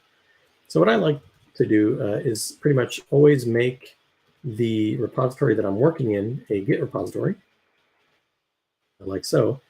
And you can use it like a Git repository. I can like add the untitled.circuits, and then git commit, something like initial import or something. Just have a Git history available to you, but also that you can add modules or submodules in Git. So I have this also kind of mentioned in the GPT agent toolkit notes. But yeah, it's pretty simple to add a component module. So you do git submodule add, and then you can put your GitHub URL to whatever it is you want to put. So we happen to have Express AI, XAI Slack. And you want to get this and put it into your XAI components. But remember, it needs to be in an underscore. So this kind of hyphen thing that we do isn't going to work. So you have to rename it to XAI underscore Slack. Essentially, if you do this, it should grab that thing and put it in there. So let me check. I need to put a colon. Now I've cloned the XAI Slack component library into my component directory, and now we have a Slack, which is pretty cool. So let's, we'll probably get this up and running. There's a lot of keys and stuff that I might have to do off screen, so I'll maybe do that. Yeah, let's try to at least look through what we get inside of the Slack library. So I'm going to click Circuits file to create a new Circuits file. Give myself a little bit more space, and let's look at what we have in the Slack component library. This is something we've been working on. So there's the Slack client, and we have Slack events adapter. You have deploy bot, right? You have the message listener, an image message listener, right? And a respond to trigger kind of thing. And some other custom components for like example purposes, like samples of processing image data that we get from Slack with neural net and predicting what it is, for example. But what I wanted to kind of highlight in here in particular was these two. So these two have a triangle and an on event triangle. So they have two things. So essentially, it works kind of like a branch, being that you can hook this up to, for example, the deploy. But this on event becomes an event that you can do something with. So if we took and put print here, for example, we could print the message that we get from Slack, for example, and then just put that there. And because the way that things like Slack, but also things like MQTT work, you can see with MQTT there's connect, and then you could subscribe, and you can see the subscribe has this on message, and then there's this start loop component, which seems like it doesn't do anything, but essentially in the circuits kind of Python, we're going to run this, kind of define the on message things that you want to do, for example, like printing the message to the screen, for example. But the processing doesn't actually start happening until you run start loop. And that's what is happening in the Slack as well. So the deploy bot is where things are going to stop as long as you kind of need it. And then if there's any events, then that's going to fire this event triangle here. And then the things that you wanted to do are going to kind of happen. So that's, so that's how that's going to happen. That's going to work. So let's change some things here to make it a little more stream friendly, and then get started making a very simple Slack bot. And then after we've made the simple Slack bot, then we can create like a baby AGI processor for it and make it do stuff. I think that would be kind of cool to do. And if anybody has any questions, feel free to ask them away, particularly now that I have to, get this working. And I have to do some key things off screen. So it might be a little boring for a little bit. But anyway, so let's do that. So first, let me get rid of these Slack things. Go back to here. So Slack has Slack client, which takes a bot token. Then we have like use SSL,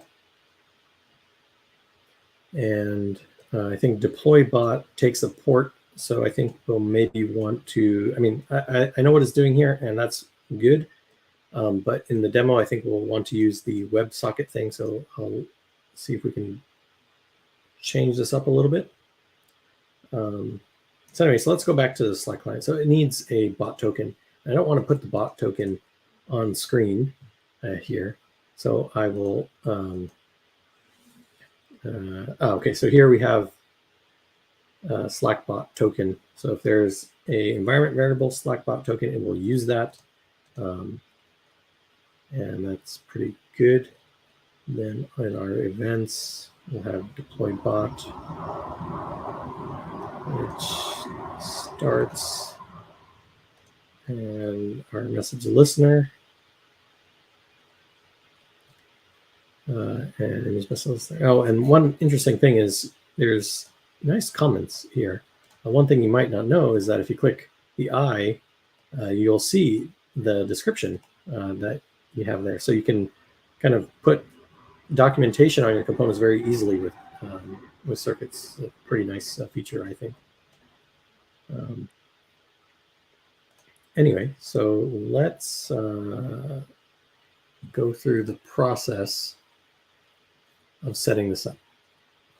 So we need a Slack workspace. Now we happen to have our Express workspace. Let's maybe create a new one.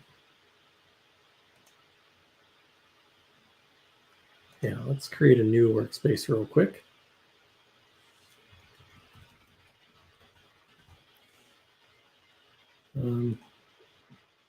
Okay, I'm gonna respond to some email things.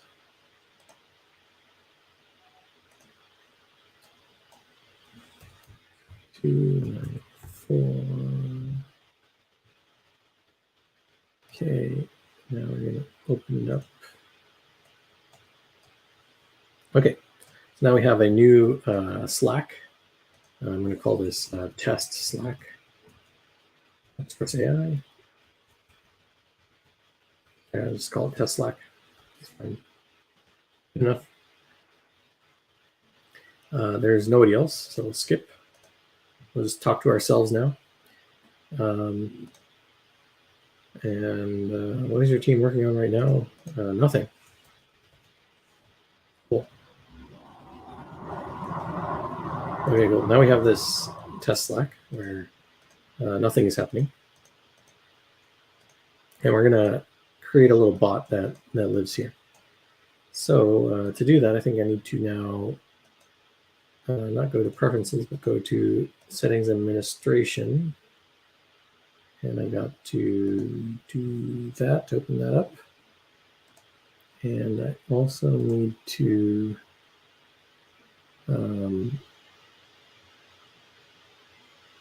go to the Slack API page.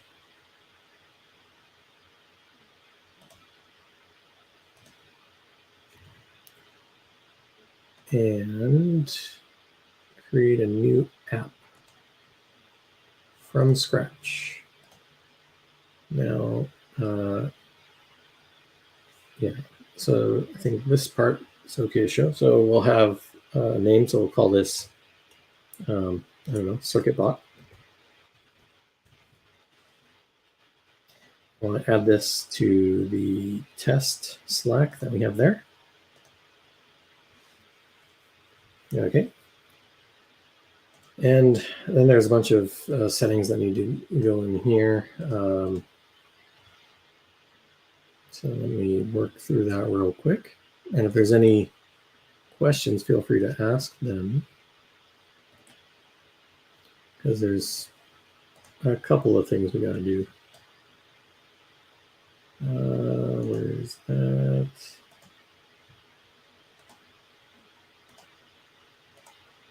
Where did I put the tab that had the instructions? Yes, I got to open it again. Slack. So this will be open source soon, but it has nice instructions about all the things that you need. So we're going to create the thing. We also need to expose this to the internet. So I happen to have ngrok, so that's perfectly fine. We'll run that in here. So I'll go to the terminal, or maybe not in here. I'll run it somewhere else. Let's start an ngrok for the purposes of this thing. Ngrok HTTP 3000.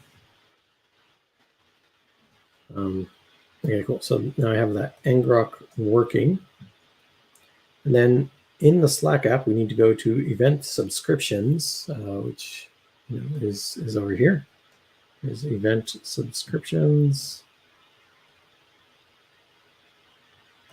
There we go. Then you got to enable the events. Then there's the request URL. We got to put in the ngrok thing, which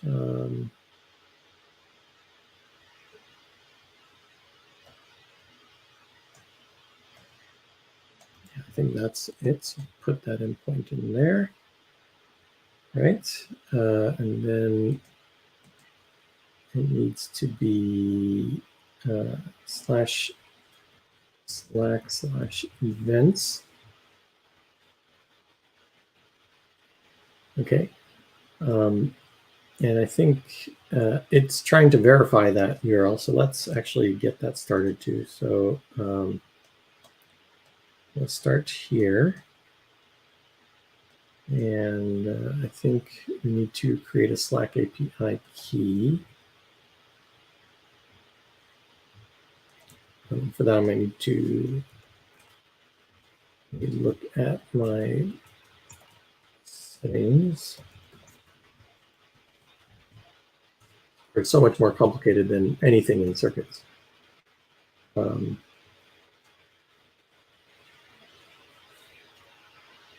Actually, I have a bot already in here.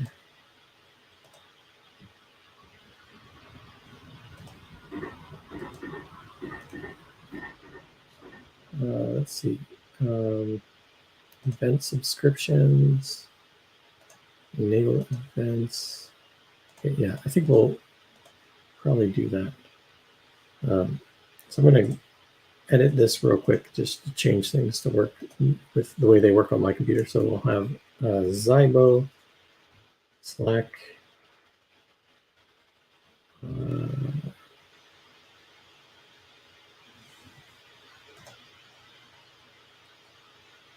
I need a bot token.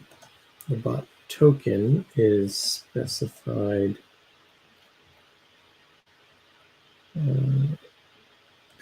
Oh yeah, we have to do OAuth tokens and stuff like that and install it in the workspace. So let's go to OAuth and permissions, which I think that should be like the first thing. Let's install at least one redirect URL needs to be shown before you can do that.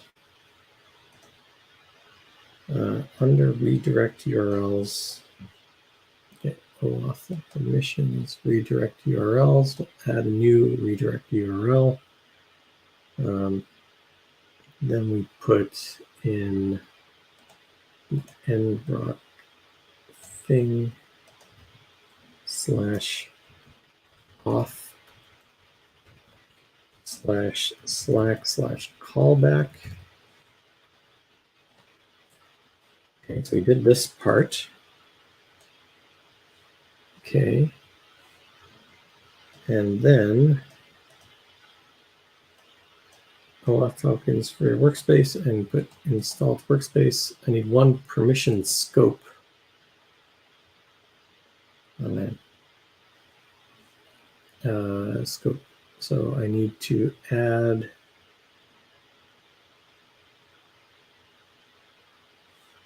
let's see, bot scope. So what I want it to do is, so in the scopes here, you can have mentions read, calls write. So I think we'll do channels history, so I can see the channels history. We're going to want channels read, so I can see the channels that are available. Then I think we want messages write. Chat write, send messages as the Zybo bot, that's fine. Then let's do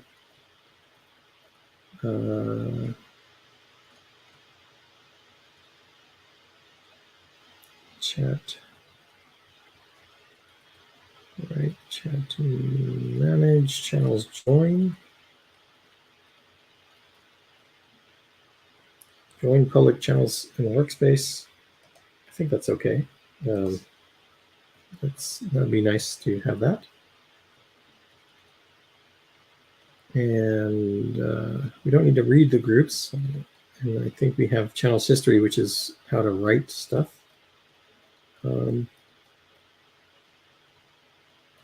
Yeah, I think that's pretty much all we really need. We don't need to know the users or anything like that. Triggers, right? Is that right? Manser can tell me if I'm forgetting something important. Reactions, pins. Incoming webhook is something we don't need, I don't think. Direct messages. I think we might want the IMs as well. That way we can direct message people. And IM right. I think that's all we need. Okay.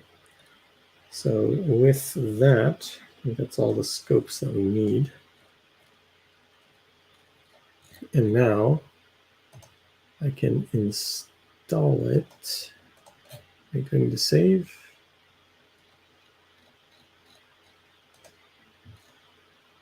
Install to workspace, leave page, I guess. I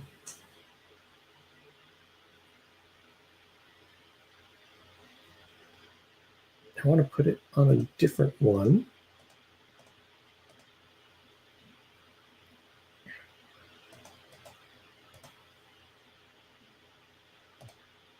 Let's allow it in the Express AI Slack is for now, I guess. Okay, and we have a OAuth token that will export Slack bot token. I think that's what it was called, right? Yeah. So we'll leave that in the original. I'm going to paste that into my profile. And we're going to restart this real quick. So I'm going to stop that. Source my bash profile and start it up again.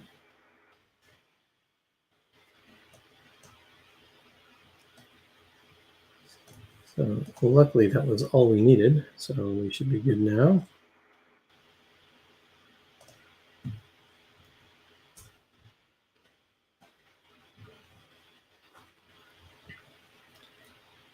Okay.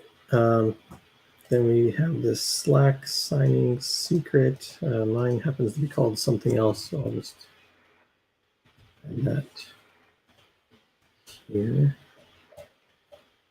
I think I called it. Yeah, I have a Slack signing secret.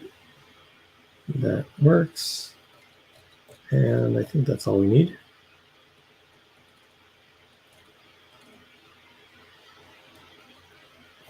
Yeah, I do think that's all we need for the Slack component at least. So let's go here, use SSL. I don't think is required. We'll see. And we'll deploy the bot on port 3000. Put thread as false for now. And just go straight to finish. So this should start the bot and then kind of do nothing. but it should start, if I'm not mistaken. We need the Slack SDK. So one kind of very general thing that we're doing is when you install a library, it's going to come with the requirements.txt. You'll want to make sure that you install those requirements. So for that, you can pip install -r xai components. Where am I at right now? Okay, yeah, so pip install -r requirements.txt. I should install all the necessary things that we need to run this. Now, if we go back to the circuits and rerun,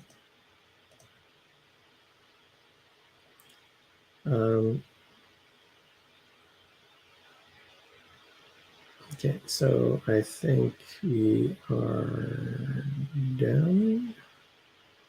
Let's go back here. I think that was perfectly fine. It's just that we're done, essentially. Slack deploy bot object. Something is wrong with the Slack deploy bot object here. So this is made for the newer version. So most people aren't going to run into this one because we're going to release it with the latest version of things. So let's look for Slack deploy bot here, and I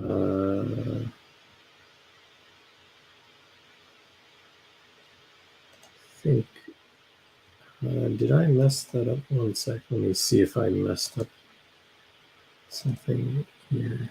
I don't think I changed it, but if I did, yeah, I think there's supposed to be a done bool.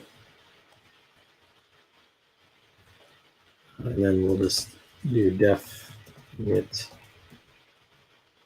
self done equal to something. And that's all we really need.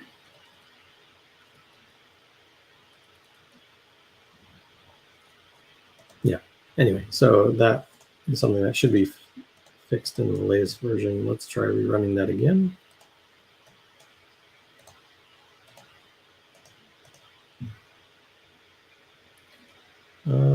Self.thread.value is no attribute thread. That's weird. It is right there.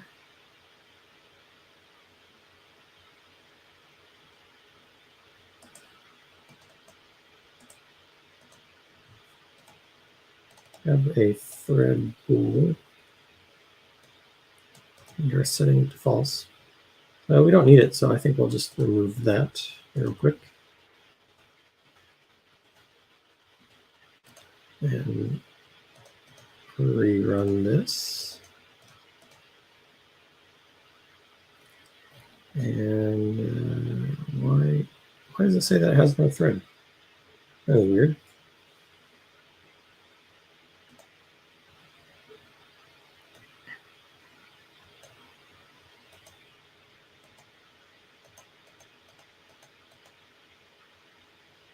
We're defining it right here, so that should be fine.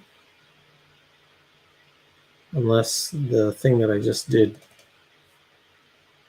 causes problems, which it might. So let's not do that.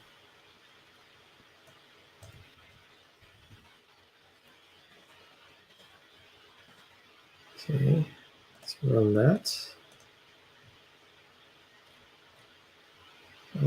Slack deploy bot does not have an is done. Can't remember if during the tutorial I modified something. I have the feeling I did. Oh, no, that's not what I did. Yeah. Okay, let's fix this for good. So let me, what I did before was I called circuits components, but I forgot to set the branch.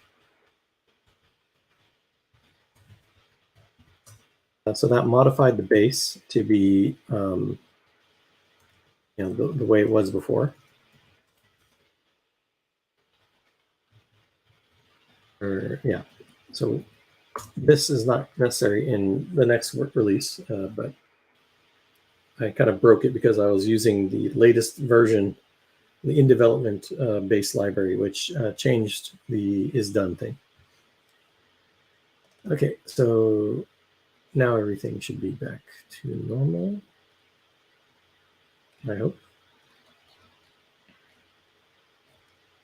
Component, execute, self.next. I have a feeling maybe it didn't do that. Let's move this base.py and then rerun this real quick.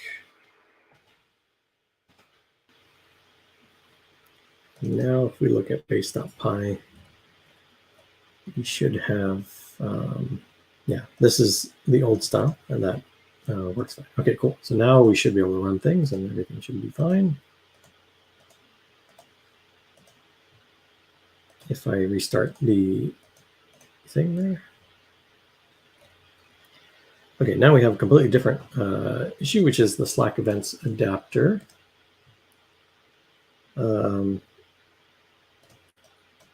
Which we don't define, so it might kind of makes sense. So let's add in a Slack events adapter, which I think we'll have to put in right after this.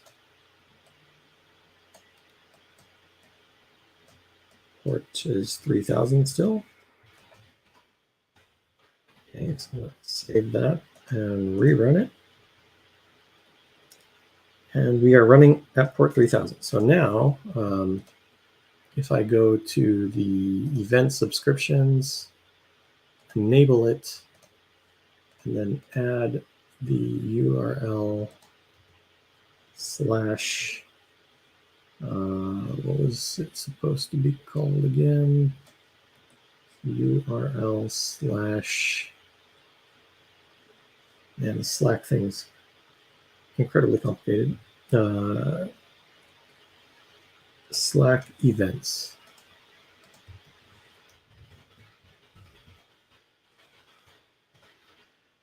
Okay, so that verified, so that's good.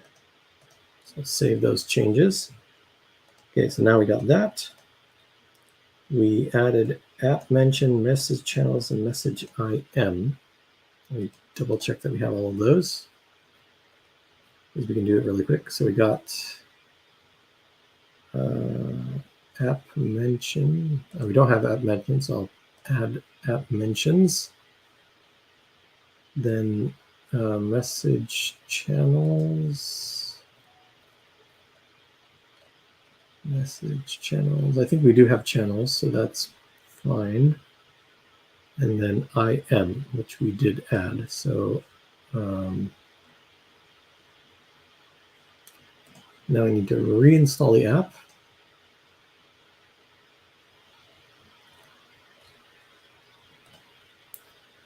Okay. And then display, let me replace the icon with, replace the icon with the Zybo icon. Oh, darn, it has to be a specific size. Okay, let's not care about that right now.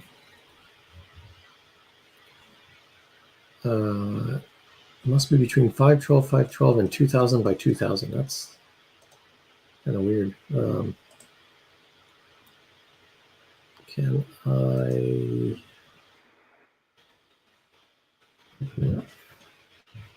Let's see if I can do that real quick, because I would like it to have the right image. If we just go here, go to project where I created it. There we go. Then we have image 4, which is an interesting, cute image. Let me open that with preview and resize it. Let me save it as, let's make a copy. Okay, I want to duplicate it. Let me duplicate. Okay, and instead of copy, let's rename that to Zybo 512.png. Then we will resize that. Just size to 512 by 512. Yeah, that's not going to look too good, but whatever. Okay, and if I upload that, that works. Okay, and then what? I got to invite bot name into a channel. Can I invite it in here? Let me see if I can invite that in here. So if I go to Zybo, install app. Yeah, I guess not. Okay, well, let's create a test thing here. A new channel called Zybo test. That's a perfectly reasonable channel to have. Okay, so now we have Zybo test, and I should be able to invite Zybo to here, and I can mention it, but it won't do anything because we haven't programmed it to do anything. Okay, so that's cool. So now the bot is in here, and we can give it some logic. Okay, so the deploy bot should just be over here at the end. We're just gonna put it there. Now we have our events adapter. Let's look at what else we have here. So let's put to the message listener. So let's respond to mentions only, right? And then on event, we can respond to the trigger here, right? And then there'll be a message here, but I think we need to put this here, maybe put that there. And our response will be, hello world. Something like that. In thread, I think no for now. So it's just going to respond into the channel like that. And now if we shut this down and rerun it, here we have the Slack client, even went off, and we can go to Slack, mention it again. And did I forget something? Mention only true. It is mentioned. Did I forget to save or compile or something like that? That would be embarrassing. Let's try that again. Okay, bot is up and running. Let's try it. Try again.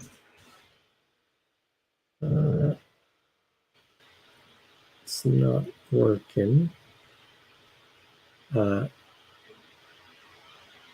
Invite in random. No need to use the message. Hey. Hey. So, what's up? I see you're adding the Slack client now. Yes. So we got the Slack client running. And this is the new Slack library that we have. And we are trying to get it to respond to a message. Actually, let's see if we can debug things a little bit. So we add a print here. Just to show that. Mansur is asking whether the URL is verified. That is one thing that I was also thinking. Do we get like, are you using ngrok, or how are you exposing this to the world? Yeah, I'm using ngrok. And And is it's the SSL true. certificate it produces valid? It should be. Let me check the event subscriptions for Zybo are off. Why is it off? That's weird. I thought I saved that. Okay. What was it? Slack/events.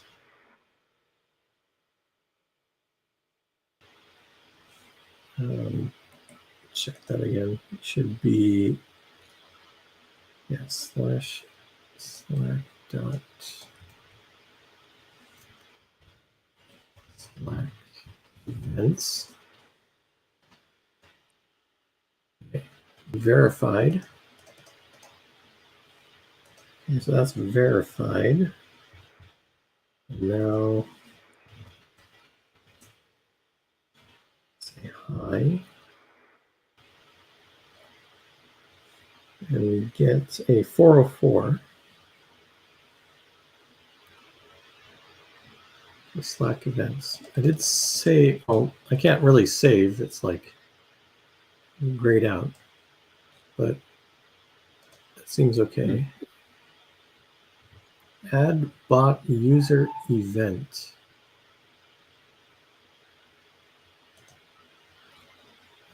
Is it grayed out because it got a 404? Yeah. But it also looks like it's posting to like, Yeah, that's the just slash. wrong place. Okay. What were the other things I need? Okay, they're saying here app mention. Okay, so add bot user event app mention. Okay, and then message channels. Message.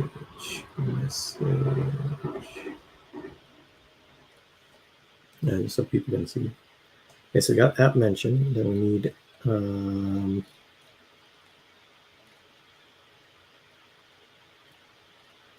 think there's channels message. Channels read. Channels read the same as channels message? Not sure. Probably not. Message. Channels history, message channels, message. And this thing was saying we want message.channels. There's message.im, message.channels. Okay, so we have that. And then we needed message IM. Yeah, that was the other one I was thinking.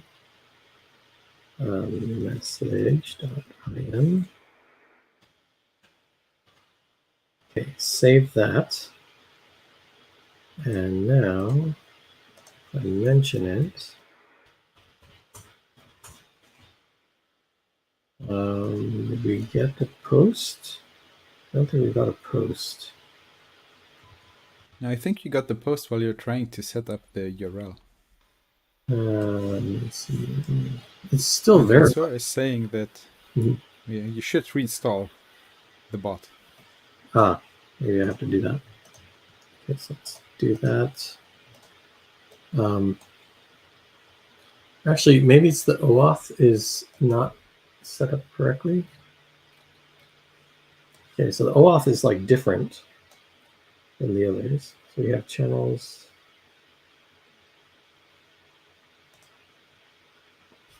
Wait, channels mess.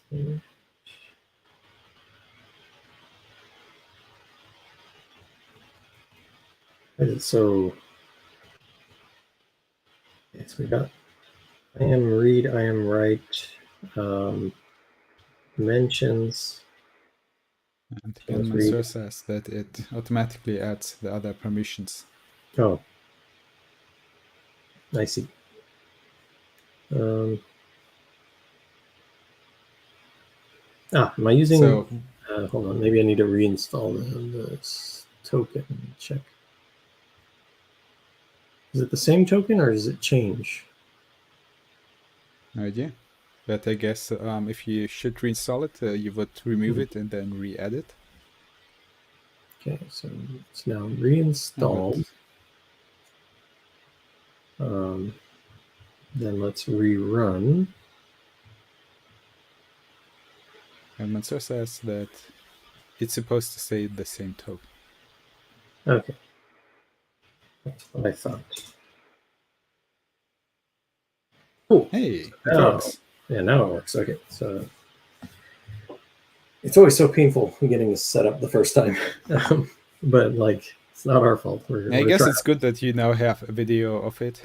Yeah, exactly. I can show it to So you people. can go through the steps and Yeah, have we'll need cleaned to that up.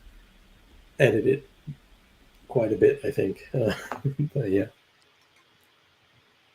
I mean, it could be easier to re-record that Yeah. instead of editing it. But now you have a video of what you had done to make it work, so you can come up with things. Okay, cool. So now it's a very dumb bot that says stuff, but now let's make it be a very, very smart bot. So we also Let's see whether that works for you. I'm saying that because on my side, the OpenAI API has been giving me timeouts and server overloaded and stuff like that for the past half hour or so. well, we have a way around that, I think. I mean, we could use Rekov something yeah, else. that's what I was thinking. Anyway, so let's give it a try. Yeah. So anyway, we also have that's where I'm at right now. I'm in tutorial where we have the XAI components. I can get submodule add XAI OpenAI.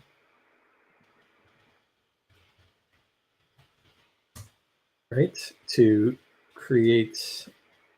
give us access to the OpenAI component library. And my computer is set up already for all the tokens and stuff like that, so we don't need to worry about that too much. But essentially, we need to authorize. So I will get these from the environment, so we don't need them. And then that should be everything we need to start using it. I think we need a model name, prompt max tokens, and things like that. So let's do that. So we're going to get a message from the user. We'll print it out to the console. And then we'll use GPT 3.5 Turbo over here. So that will get us a good thing. Then our prompt will be whatever the person said. Our max tokens, I don't know, let's put something semi-reasonable, like 500 tokens or something like that. Temperature and count should be default, right? And then I think we can print that out real quick just to see what we get back, because what we get is kind of complicated. But I think there should be one completion, and if that is the case, we can then respond to the trigger with that completion string. Okay, so let's get rid of this hello world and instead put something like that. Okay, and that could be a chatbot in like 0 lines of code and like one component. Yeah. Mansoor is asking whether we could move our camera windows because they are blocking part of the screen. We can do that. Do it makes the screen a little bit smaller. Maybe we should look into doing what I was doing when I was doing my kind of solo stream, where we have our cameras like a little bit smaller in a round thing. We may be able to do this with the new version of StreamYard. like grammar that they have introduced new things. I've seen an email, I see. but I haven't tried it. Yeah, okay. So after installing the things that I think we need, let's compile and run it and then see if that works. We're running. We are now up, and we can go to Slack. We'd say Zybo hi. And let's see how that worked. This is a chat model that is not supported in the completions endpoint. But I want to use chat completions. Yes, that is a very good point. Let's fix that. So this OpenAI generate is actually kind of old. So let's create a new one. So you have the OpenAI edit there. I have edit. OpenAI create. So I guess using that as a basis to create an OpenAI chat, I guess. Yeah, exactly. Let's do OpenAI chat. And I'll put system prompt and then user prompt, because you do need that here. Then I think this is called chat completion. Actually, let me double check the. Yeah, I never remember the library invocations, mostly because I'm never using the library. I'm just using the raw HTTP endpoints. So apparently OpenAI chat completions.create, and then you give it just the model and the message history. Possibly upgrade this.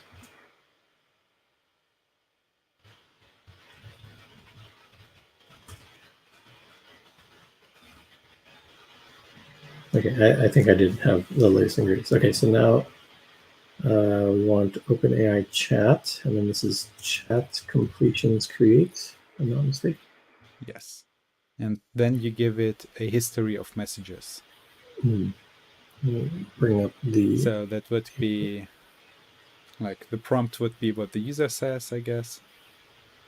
And that would be, I guess, good enough for the first part. Or you could have the system prompt also there if it's available. Yeah. Okay. It's like something like this. So we have the messages is going to be something like this. We have role system, then content, self dot system prompt dot value. Then this will be self dot user prompt dot value. Okay. And let's use this as like a stateful thing. So this is going to get called every time. So this is now let's go into the advanced circuits thing. So this can keep a log of messages, right? Which would be a list, right? Which we have here. So we'll put, we'll make the def init do the super init. And we set our messages to the empty string. And then if self.messages, maybe if not self.messages, because the empty string is false. it's the empty list, not the empty string. Empty list. Yes, the empty list is false, I think. Then we initialize that with the system prompt and the user prompt. Otherwise, self.messages append role user content self.user prompt value.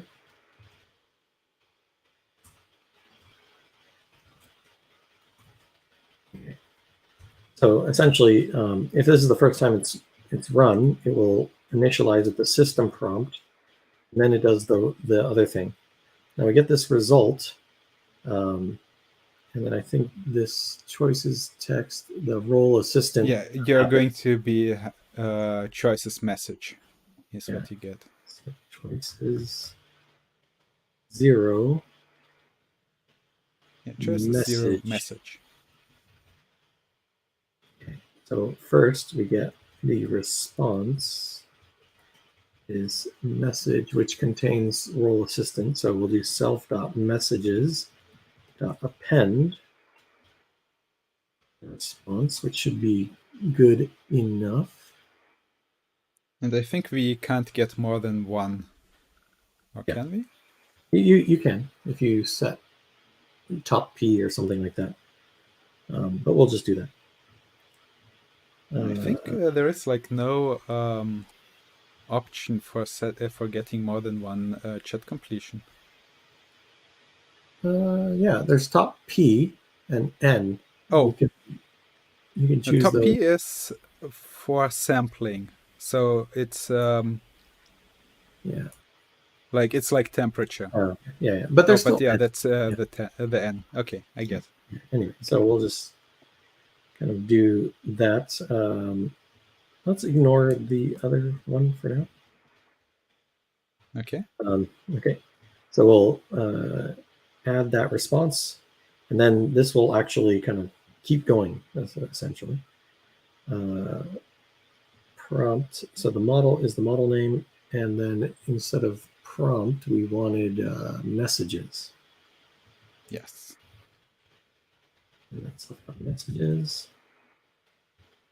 Next So how do we access the output here?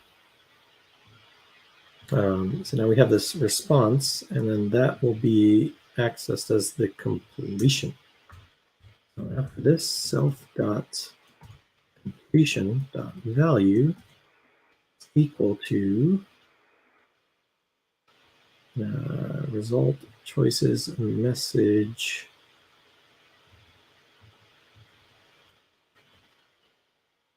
content. That would be simple enough, I think, for purposes here. I think for an example that should be fine. Yeah. Okay. I guess you can we get rid of your this component. Not refresh, you got to change it because we got a new component. Yeah. Clicking that little reload thing is what I meant. I see. Then we go to OpenAI, and we have an OpenAI chat. Can't believe I hadn't implemented this until now.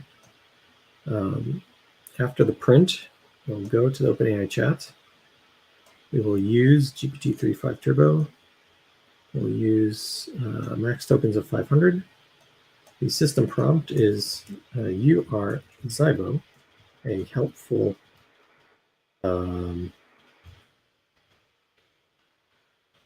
AI. language, AI chatbot created by Express AI. Okay, that's probably good enough. I think we should move this way up here, give us a lot more room. Okay, and we need to give the user prompt some space. Is here. There you go. Temperature count should be default, and we'll print out the message and then respond like that. Okay. So if we do this and then start it up,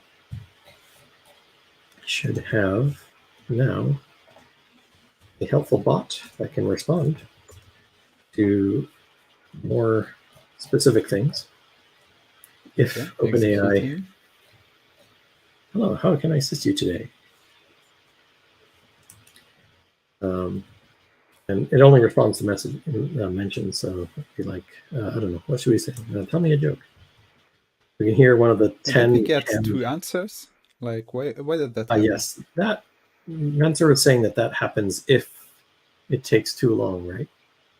Ah, I see. Yeah. It's like it's not properly being acknowledged or something like that. Yeah, something like that. Okay, so let's do things this way. So tell me a funny joke. Say one of the 10 jokes that it probably has. Probably the tomato one. Oh, the atoms one. Okay. The Adams one. Yeah, they make up everything. I'm sure they do. Okay, cool. So now we have a chatbot powered by OpenAI in a I simple. mean, there are Mhm. kind of, I guess, issues, as in if someone else comes in and talks to it, will it use the same context that it was in? Like, will it continue with Yes. your... That's a good point. So it essentially is going to have the same context for everyone. So it's like in this particular conversation, it's not necessarily foolproof right now. It probably should have a new messages every thread or something like that. And we can kind of add that functionality into the chat. So It's funny because you see like it's coming up with different jokes because of the recent event from Slack. Yeah, that's unfortunate. Maybe we'll look into that a little bit, see if there's any way we can optimize that, I guess. I guess we need to answer just quicker, as in, okay, yeah, I got your event, and then you kind of queue that away and send that, then react to that. Yeah, I think like if we have the edit thing, we can make it so that it starts typing immediately, and then I think that will get rid of the acknowledgement issue, and then we can send the response. But anyway, so that's pretty cool.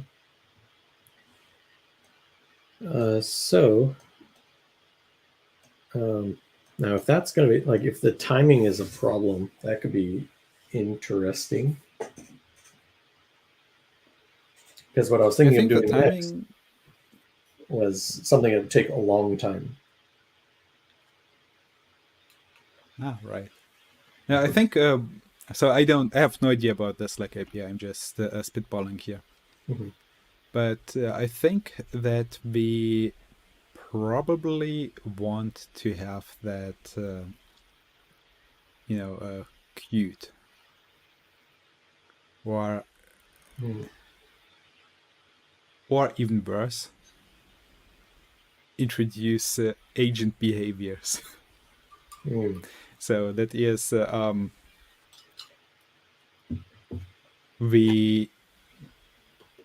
so currently there is like one thread of execution.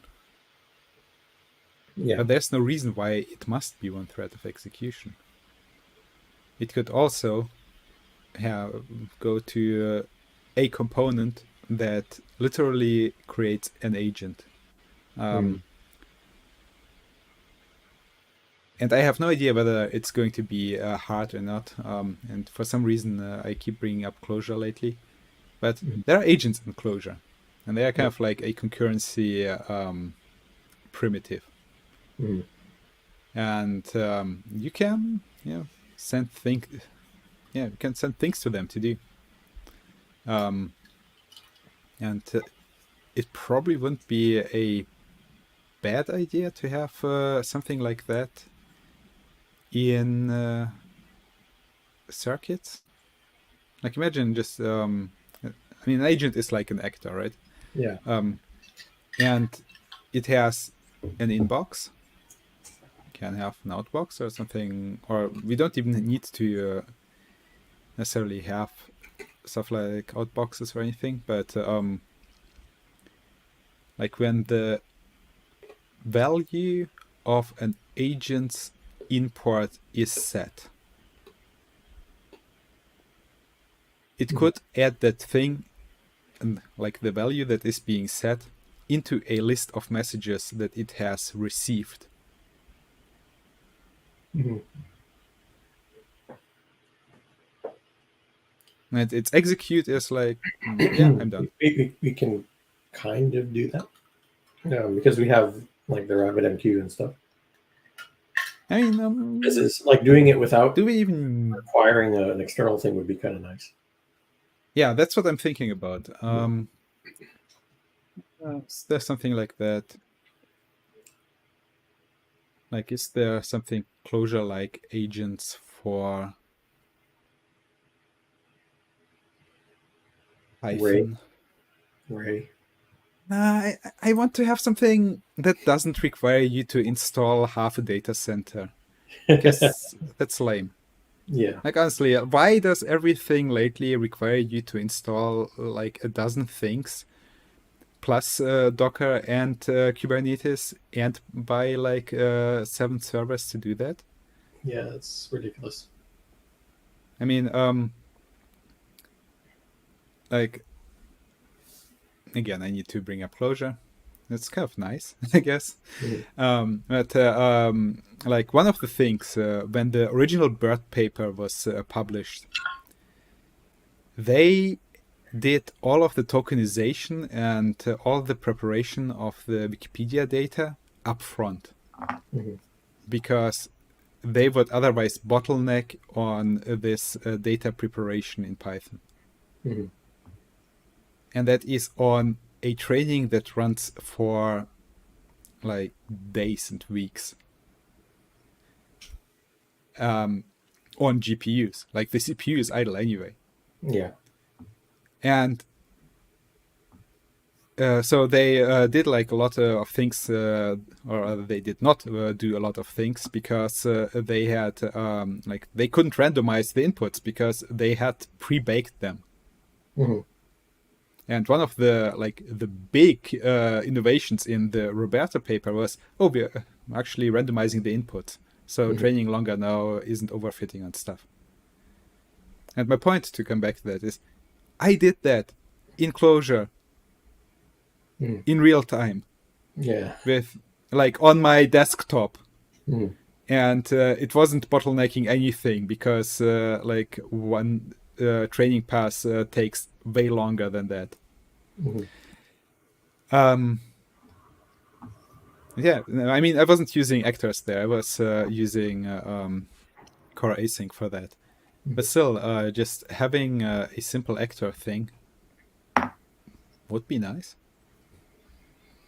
Like, are there actors for Python? I mean, we don't need like I would say if we probably use like an actor library, which is totally doable. Apparently there is something that doesn't need but lots. It might be an overkill for circuits per se. If like, because what do we really need? Well, we need like a DQ of things, right? And then publishing something would just add it to the DQ. And then we have a separate thread that the agent is running on, and it just waits onto the DQ, like lock it, check it. If there's nothing, we sleep for a little bit. And that would be plenty for the purposes of this, right? Like to create a independent agent thread component type of thing. Yeah, probably. Yeah, you're right. It's But what are the agent libraries for Python. So apparently there is Pika, which is like Akka, but not. Wait, And it doesn't support supervision. It doesn't support running on other hosts. It doesn't support with routers. But it does have apparently plain actors that can receive messages.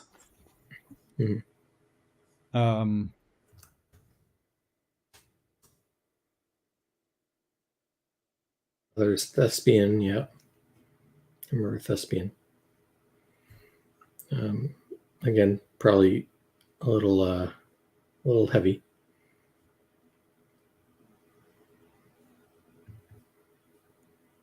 And this one has remoting and distributed and all that, fault tolerant stuff. So like, yeah, like heavy, pretty heavy for what we want. But like, does it need all of that stuff to get going? Because the hello world of it looks reasonable enough. I mean, whoever has selected the font for the website should be shot. I mean, it's like, I'm exaggerating, but it is literally, it looks like ass on Windows. It's like they want to offend you. Okay, that's tutorials, Echo server and client. Okay. Yeah, okay. No, we don't need to start. It's like if you're. The Thespian thing looks okay for like the hello world of that. And it's like the multi-actor version also looks reasonable. So if we don't want to go into the distributed thing, it looks reasonable. Receive a message. Then we send to the original sender, create an actor system, create the actor, and we can ask it for stuff or tell it stuff. Yeah, that seems totally reasonable.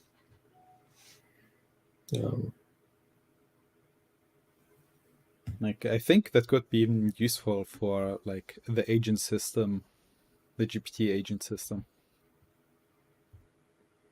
Then the agents can be a bit independent of each other. Yes, in one agent can do something while the other does something too. So like, I don't know. It's a good point. Because when it comes to like the baby AGI step, I was going to use the circuits, like the sub-circuit thing to like set the objective and then run it. But that doesn't work if you receive multiple calls, right? In this sense. If we connected this to a component, how does it respond? Well, let's assume there are actor components.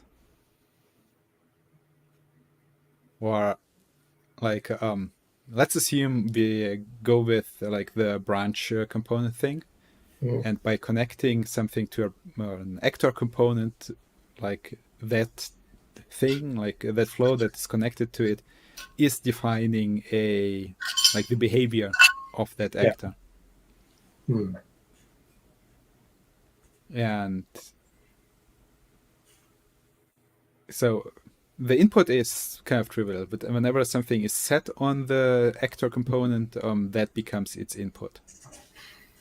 Or rather, that gets added to the message, and the actor input component is kind of processing the messages, and it is like, it's like a while loop that is simply running whatever is attached to it for every message that it gets.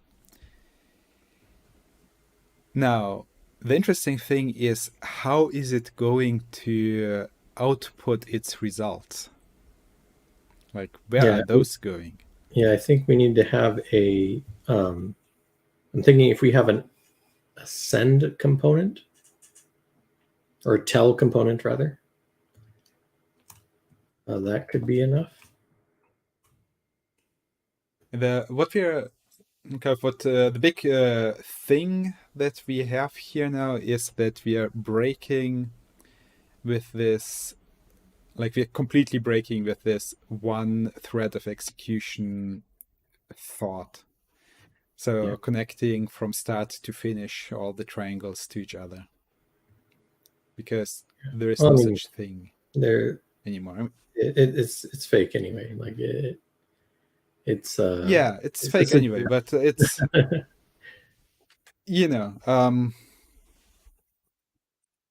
I mean, the start thing makes sense. Like, that's the start of the execution, and it's kind of setting things up. But there isn't necessarily a finish anymore. Yeah. And we would need a. I mean, if we assume like an actor thing for our Slack bot, then its output just literally goes to send something to Slack, the same way how it's connected now. Just that instead of one thread of execution, there's several now.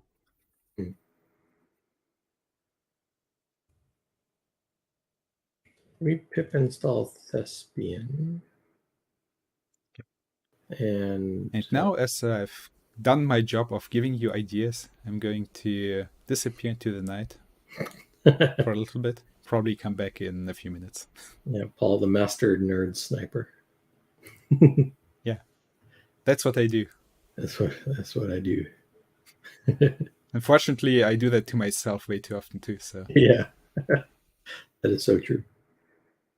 I've got an idea. Let me see how hard that would be. 10 hours later. 10 hours. So it's kind of that hard. And sometimes it's not that hard, and you get neat things from it. Like making it work for anything else is kind of maybe harder, but the proof of concept sometimes isn't that hard, and then hey, it's actually possible to do that thing. Yeah. So yeah, I'll be back in a few minutes or so. Okay. Anyway, so on that idea, we can totally have actors, and following the docs, we can create a simple actor. So we have actor system and then actor. And then all an actor is a receive message, right? And then we create an actor, and then we can ask and tell. So what would that look like? I think we could have a actor system component, create actor system, start actor system, maybe create actor system component. That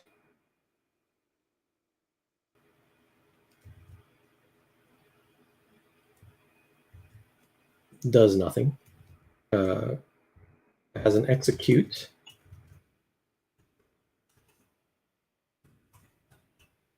That sets actor system into the context. We put actor system like that.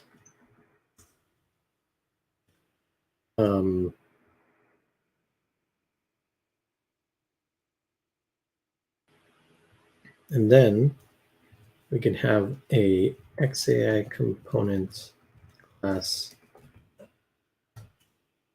actor. It would be like a generic actor, actually. Maybe let's call it define actor. It is a component. It will take a name,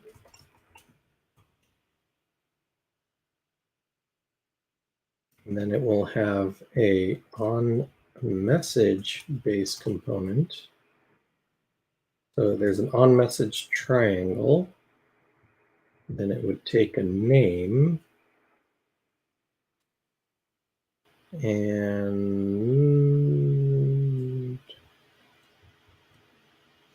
then it would have a actor ref as the out arg.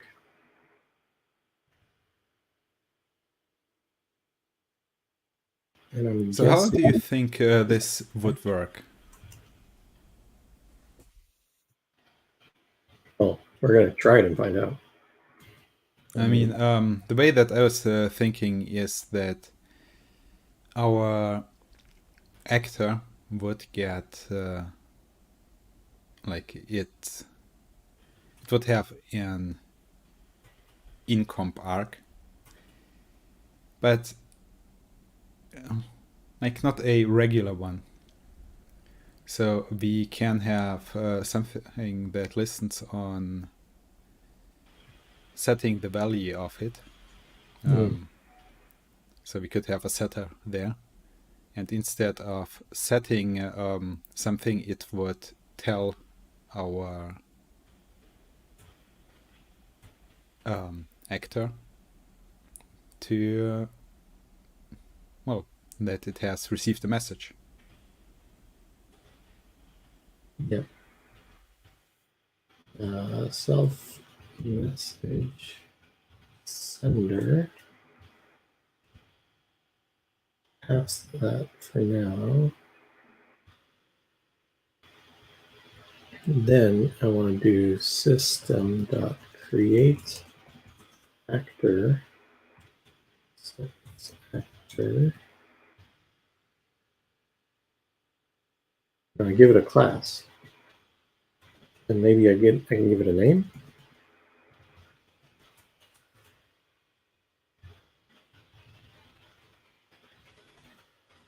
It's ref. There's a system actor self.actor ref value is equal to ref.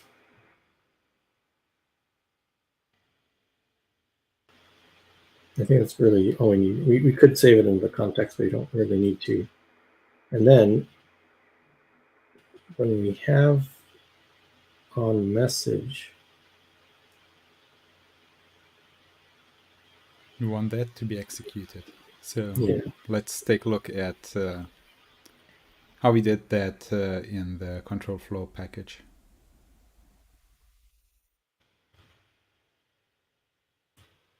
Yeah, I'm gonna need an out arg. Because I think it will do the queuing in the thing itself.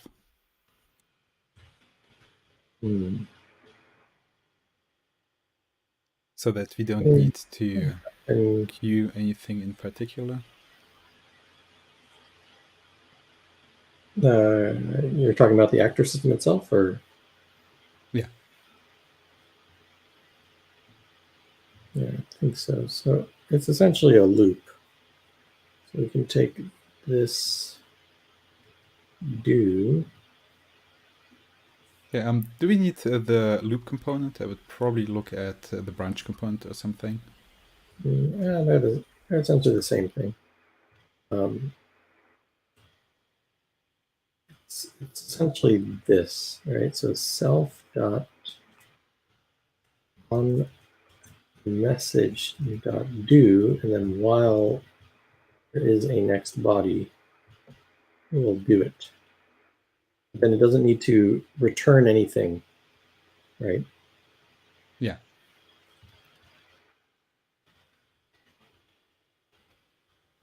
And I mean, do we need to do anything on the execute on the outside? Like, do we need to return something there? The thing that's a little bit iffy is the message and the sender. Well, you mean, how do we make that available to? Yeah, like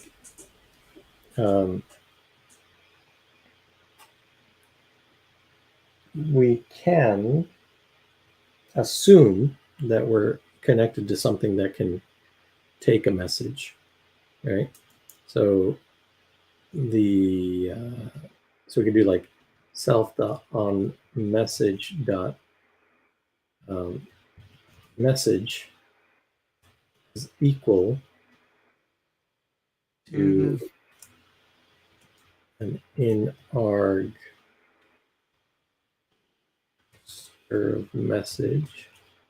Oh, no, it's That would why work. do it that way? We can use self dot message value Yeah, we can. is equal, because the actor is doing things in No. Yeah, it's doing things single threaded. So yeah. then it's fine. We just connect it, and that should work. And then we still need to kind of set the message. yeah, that we just connect the message thing. And I then mean, but within receive message. yes. So self dot message dot value is equal to message. Sender dot value is equal to sender. Yeah. Then we do that. Then we need an XAI component class tell actor.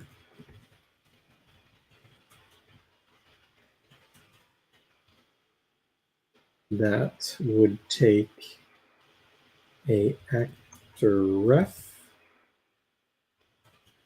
which is an incomp arg of actor, and then a message, which is an incomp arg of string. I'm wondering whether the actor types will actually work, or if something will. No, I think it will work. Okay, so our actor ref, we have a message. We tell, so we don't care about the output, and then the execute.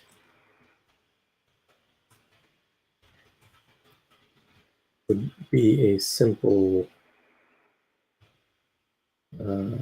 actor system tell hello something, right? Yeah. So we take the system from the context, although we don't have to, but for me, it's just weird that you're creating a new actor system every time. Then system.tell, and we take our actor ref value, and we tell it a message. Self.message.value, and that's it. Then we can have an XAI component class ask actor, which is the same thing. Does the ask give us anything? Oh yeah, it can have an output.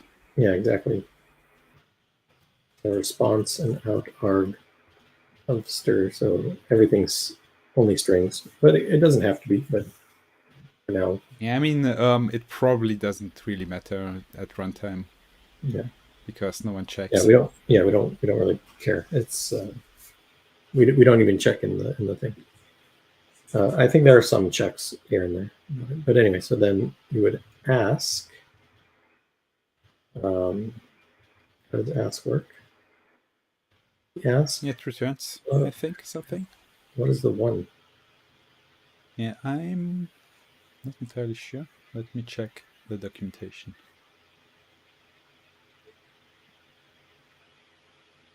Actor API. How long to wait, I guess. No. wait time.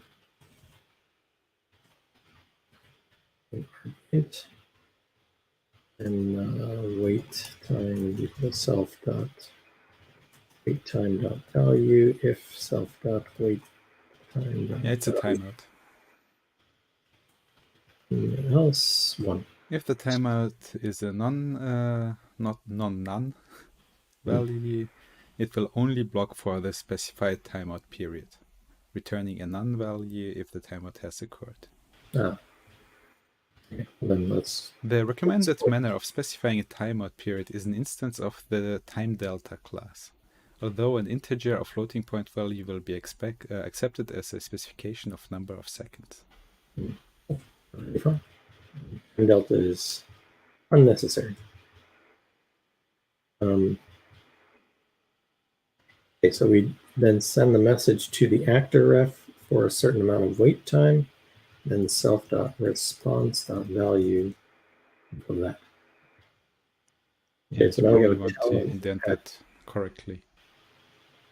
Because it's way too indented at the moment. Oops, yeah. What else would we need? I think that's quite a bit already. Like, I think we can already use that for the bot.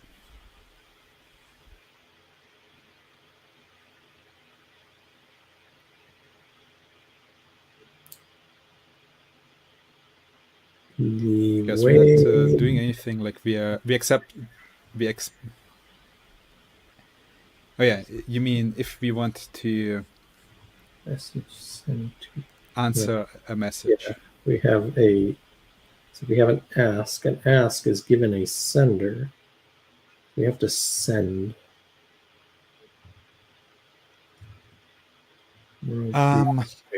Sender.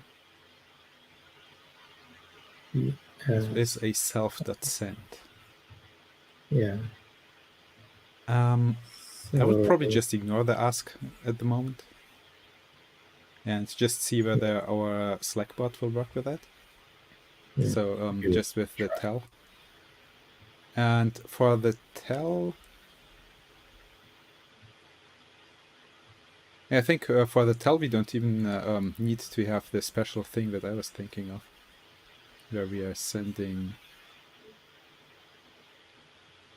special things. You're looking for the actor component? No, I'm wondering if there's a way to just send, but I guess not. Yeah, to respond to a trigger directly. Yeah. Or like, because we want to like respond with typing immediately, and then when we get eventually the response, just send another message. Maybe respond to trigger twice might work. You can give that a shot. You refresh. Yeah, I think responding twice could actually work. I mean, yeah. Let's see. I'm about to run out of juice when we grab the power. 1 sec. The power cord fell down. I'll need to disappear into the night in about half an hour anyway.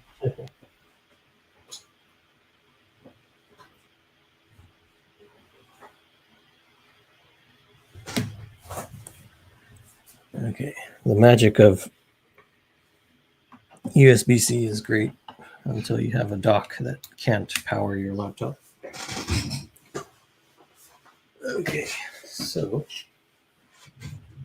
now we should be properly charging and my computer will not throttle so badly. Because you can kind of see like the animations, or at least I see the animations is like 15 frames per second right now or something like that. Nah, I see. Okay, so What is the base that you're using for the actor system you're currently creating? The thespian, you mean? Yeah. Can you go to the Python code again? Or what do we do in...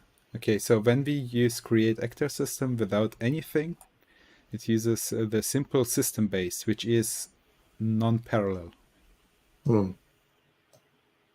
We probably want to use the multiproc queue base, which will use multiple processes with a Python queue for communication. It's going to make processes?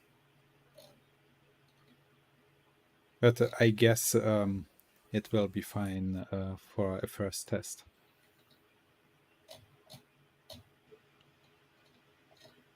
With the base one, you mean, or? Well, yeah, with the base one. Yeah. I've sent you a link on Slack for Okay. like the other options. Okay, so we have our actor system, and we probably want to create the actor rather like up front in the beginning. our message actor. Like I would use define actor kind of very early on. Yeah, and then we tell the actors here. Yeah, I think Exactly. that's how it would work. Okay, so let's define our actor. It's weird. Ask is not there because I define. Why is ask not here? Because you misspelled component. Component. Component. There we go. Yeah, no, it's component.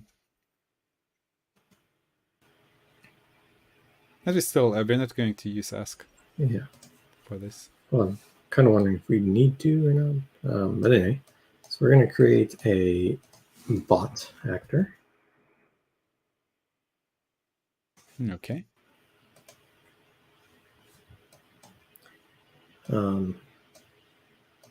Okay, and then when the bot receives a message,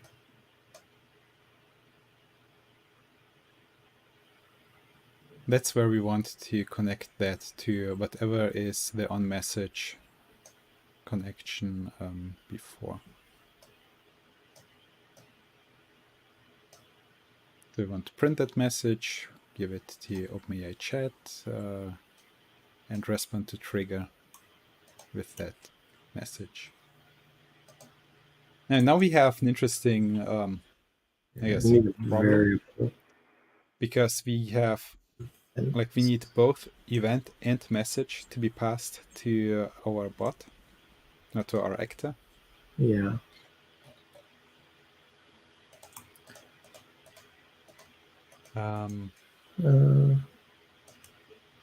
It's doable. So let's just put this here like that. I think that should be enough. Now, before this, we need to define a couple of variables. That's... So let's create the message. Okay, let's see what you're thinking. And then another define variable. It's like how you seem to never have enough space. You just stack them on top of each other. I don't like that for aesthetic reasons. And then the third, what else was it? Event or something. Event, yeah. So we'll put the event.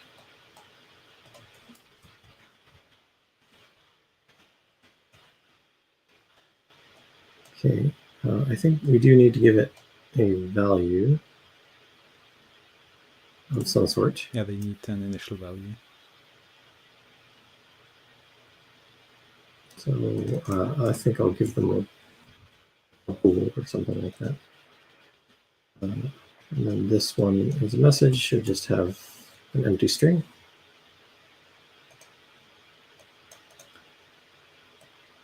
Okay, so we have these variables. Then in here, when we get an event, we need to set those variables.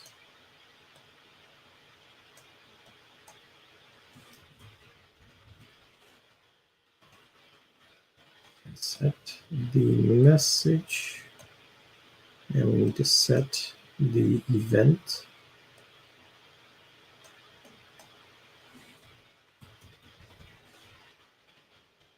Right.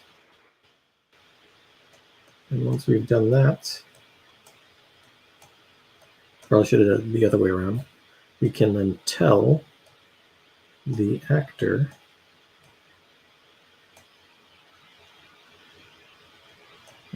which we defined over here.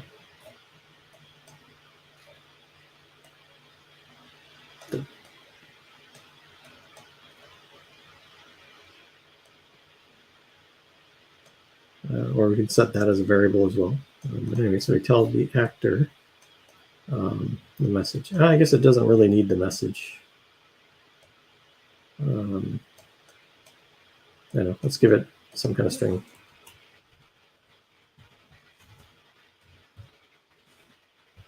Message received. Okay, something like that.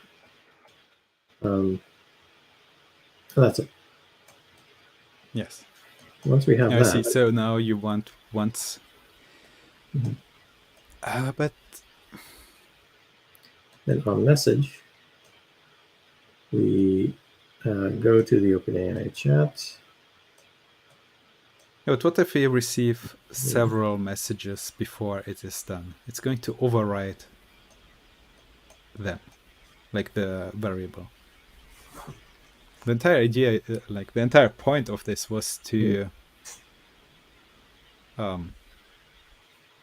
use the actor system's queuing system or the message box, the inbox system to have like an internal queue and not override things.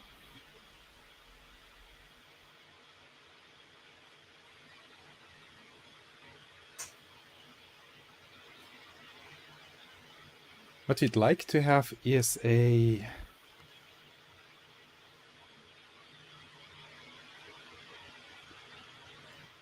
if we have a dictionary as the message, and that can work. Though I don't know if event is something you can serialize, and given that this is doing multiprocessing things, event might be something that is not serializable.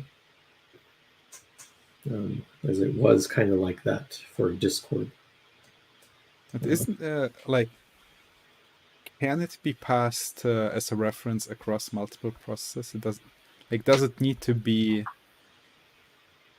It doesn't need to be JSON serializable as long as we can, like, reference it in memory. Yeah, but at least like the Discord objects were like sockets and stuff like that. It's not really. Yeah, you can reference other sockets in other processes. In principle. Yeah.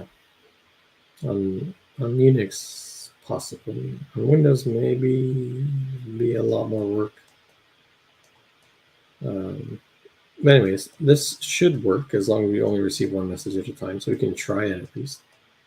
So I've received a message. I don't really care what the message is per se, and I don't care who the sender is. So then we go to OpenAI chat. We need to get the thing, which we can totally get with. I can either get it in here or connect these. They're kind of far, but close enough to be strange. So this is the message. You connect the message to the user prompt. Although one interesting thing is we could possibly create the actor here.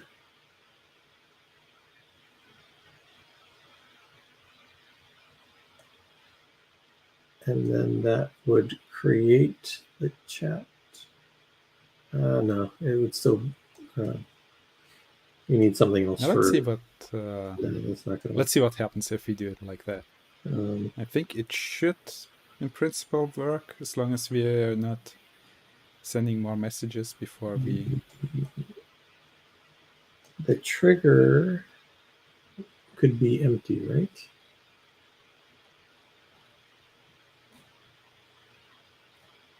We need the event.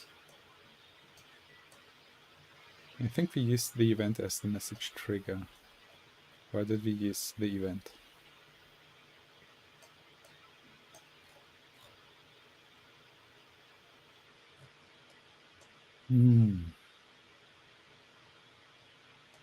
Like, I'd really like to have a component that can produce one complex object. No, you can totally have something that produces a complex object. Like, that could take named input, but that would kind of need changes in the entire structure of each node to support what I'm thinking of. Like ways of adding additional inputs to a node. Yeah, like It's a dynamic like, input system. Yeah, I was totally thinking I want to have like a diction, like not in general, but a dictionary, like a dynamic dictionary component of sorts, that are special things that you can just add stuff to or take things out of dynamically in the thing, and it works. Okay, let's send a message. Ask for a Jimmy Carr style joke that involves computers. Jimmy Carr style joke. He's not funny. Let's ask for a. I like his jokes. I mean, it's not like the thing can say any funny jokes anyway. Like they're not. They're usually not. And like the other comedians I can think of are not ones we probably want to stream. Like Dave Chappelle. No, I don't want that. I don't want that. Dave Chappelle is nowhere near as offensive as some of Jimmy Carr's jokes can be, but they're like, they just go way too fast. It's like, there was it wasn't a panel show, it was more like a therapy session of stand-up comedians, and they're like, hey, you're the only one who gets away with everything. There's nothing that is so offensive that Jimmy Carr would get away with it. Like, he had this huge scandal where he was dodging taxes, and it's like, yeah, like, okay. He sometimes gets like jokes on about that, but that's it. Like, it's not even getting lots of banter. Xircuits actor has no attribute message. Yes, that makes sense. Because the Xircuits actor has no attribute message. It's the component that has that. Yeah. Overwrote self. It's one of those cases where you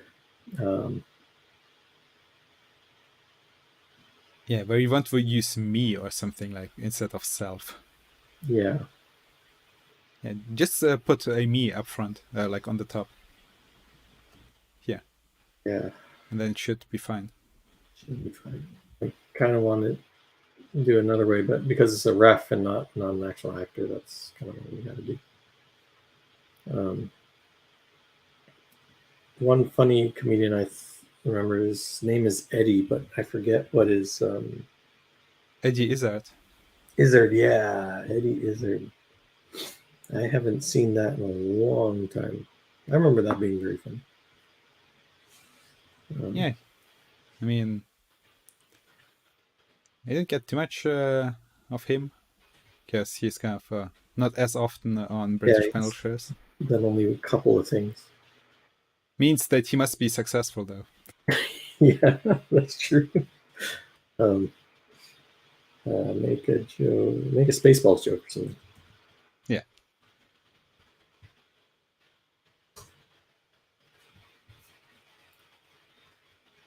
Okay, and that didn't work because I guess, yeah, same. No, not the same thing there. Wait, what does it say? What's its problem? String requires a left operand, not type. Message trigger. Message Is it our like the is done thing? No. Wait. It If is in the self Slack message trigger component. value in message text, message get text. So Did we do the message trigger wrong? no, I think it's It's just empty. So let's put the message in the message trigger as well. I think that's probably what we want. Yeah, let's try that. Because it is a string.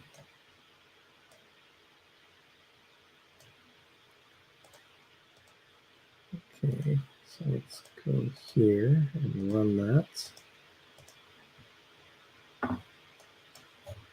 It feels like we should have a rerun button if it's already running. Right, Mel looks joke. That's a risky move there, too. But anyway. Okay, so the tell actor has happened.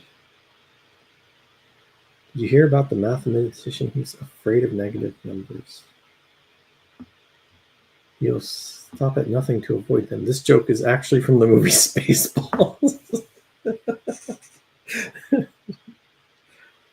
Are you sure? Oh, I gotta look this one up. I'm calling bullshit on that. I mean, the vegetarian one is something that you get, like it produces that one a lot.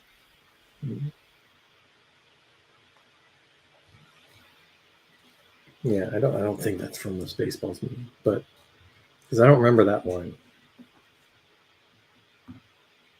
I don't remember that line from Spaceballs, and I'm pretty sure I know Spaceballs, but I could be wrong. Yeah, hyphen Mel Brooks. Bullshit, and that would be a Mel Brooks joke. The things that he does in the style of Jeremy Clarkson are kind of interesting. I drove a Prius once. It was like riding a bicycle with a roof, only slower and more smug. Yeah. So it's doing it 3 times because the trigger issue. Anyway, so that's fine, but it worked, which is that's cool. Now, if we could make it such that it can produce more complex messages that it's passing around.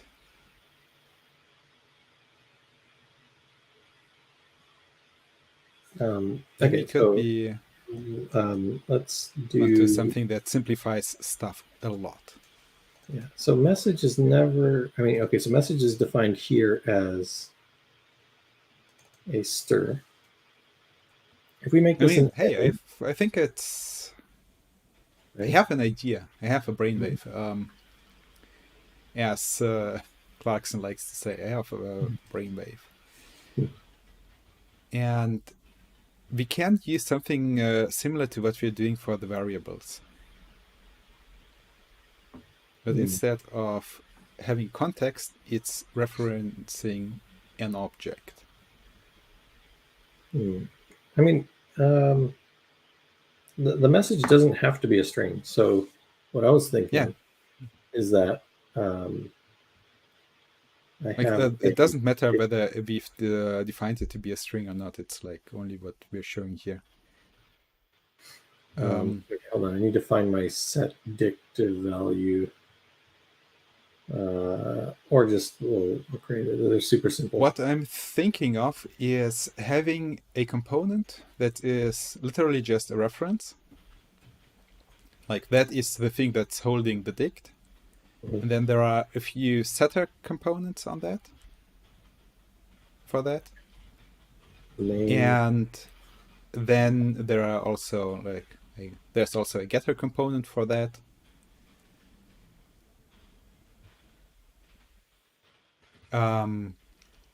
But the thing is, they only need a reference. So when we send a message to an actor, then we send that reference to it. And then we have this message reference, and then we can use the getters on them to unpack it. Yeah.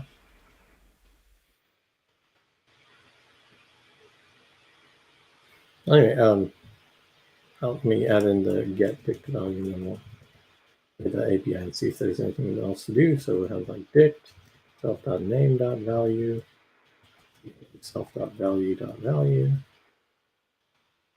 and self.outDict.values equal to Now, dict. why are you doing? Oh, let's give it a different name. Oh, D. Just D, yeah.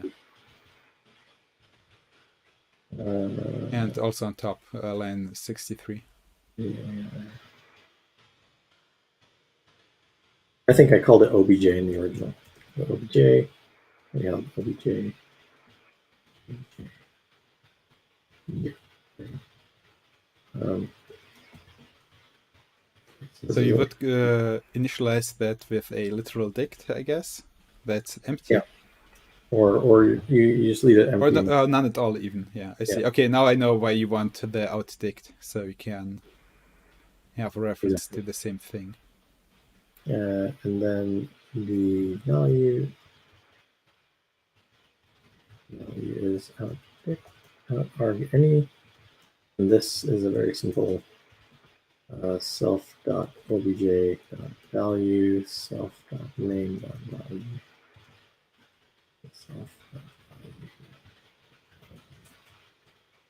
This is a simple component I've made like 2 or 3 times, and I keep forgetting to put it into the utils.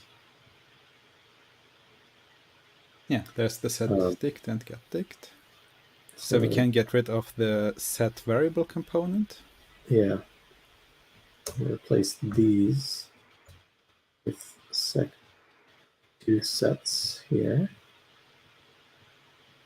Yeah, this can be connected one to the next.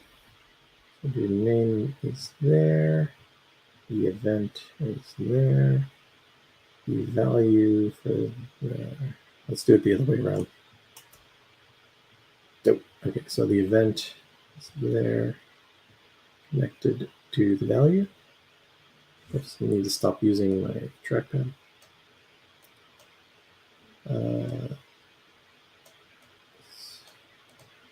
That was a triangle. Okay, so we set that.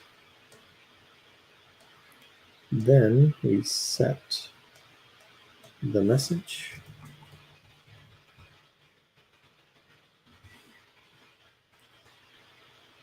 As that. And then we put our message in here. Yeah. And now we can get rid of this defined component. Variables we don't need.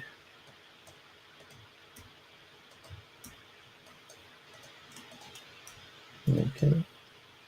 This goes straight to create the actor system. Yeah. And then here we can get the dicta values. So that would be the object. We take the message out.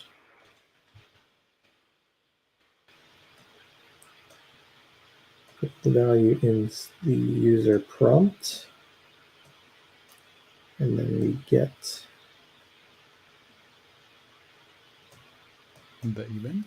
The event.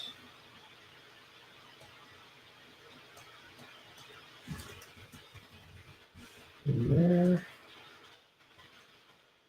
There, and then this value becomes this. And I think we also used the message for the message trigger. Yeah. I guess we should have gotten the event out first. Yeah, I always want to put the message first. Anyway, that kind of works. A little messy, but not too bad. I mean, if you flip it around, it gets a little bit less messy. So if you get the event first and the message second. So let's do that. Okay, so from here we get the event first. Then we get the message. Respond. Yeah, good enough. If you could make things like literals stick to the node, it would be. Please connect all the compulsory. What did I Can you forget? zoom out?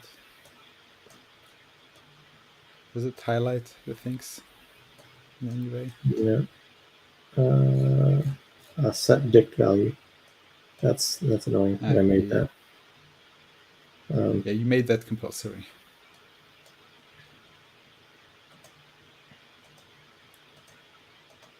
Okay. So if we run, now we're running, and I can say, ask for a joke in the style of Jeremy Clarkson. Make Jeremy Clarkson. Who don't really know. So I mean, I think maybe I have known him. Self.dict.value does not work. Yeah, there is no self-dict value because it's self-object value. Nope. And you can also make it non-compulsory then. Yeah, let's do that. Okay, so set dict, let's do that. Self.obj.value if it's there. And here, yeah. Okay, now let's go back. Let's reload. Get rid of that. Reload. And this goes there. And this goes there. Okay.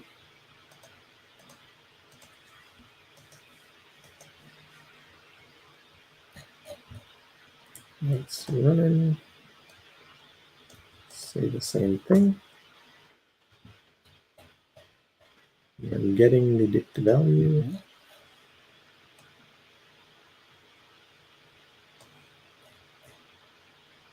Tell him. Did I not something? Yes. There we go. Yeah. That would so be it perfectly did exactly what we told it to do. Yeah.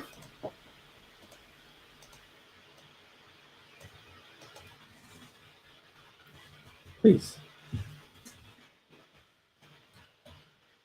Okay. Executing OpenAI chat. Tell Hector. And the re-requests. Yeah. What's the difference between a BMW and a porcupine? With a porcupine, the pricks are on the outside. Cue Top Gear theme music. Yeah. So that's who Jeremy Clarkson is. Okay, yeah. Yeah. To get away from the Stig. Yeah, that's something that Jeremy Clarkson would say. Yes, that's true. Yeah. I'm not saying that BMW drivers are bad people. But if you see one in your rear mirror, it's best to just move out of the way. Yeah. Makes sense. I'm not a fan of electric cars. It's like driving a vacuum cleaner, only without the suction power. This is weird. Anyway, so I mean, it's like not reusing the same old jokes, so that's nice. And there's the third one. She looks surprised. Okay, and then it's reusing one of the jokes, but adds the and on that bombshell, it's time to end the show. Yeah. I feel like maybe we should do that to end that on that bombshell. We've did quite a lot today. Yeah. Like we've got an entire actor system going just out of nothing, and we have complex objects now that can be sent to the actor system. Yeah. That Although, can, like I said, I made this set component before. Yeah, but it's like it's not like that component is super special. Yeah. Very hard. I mean, I did come up with it on the spot too, while you were writing it. I was not looking. Yeah, it's a simple kind of component that I kind of wish was something that was built in, just to make it easy so you'd have less things. Like that's one thing I think is missing from Xircuits is to have like functions that you can attach to values, to ports.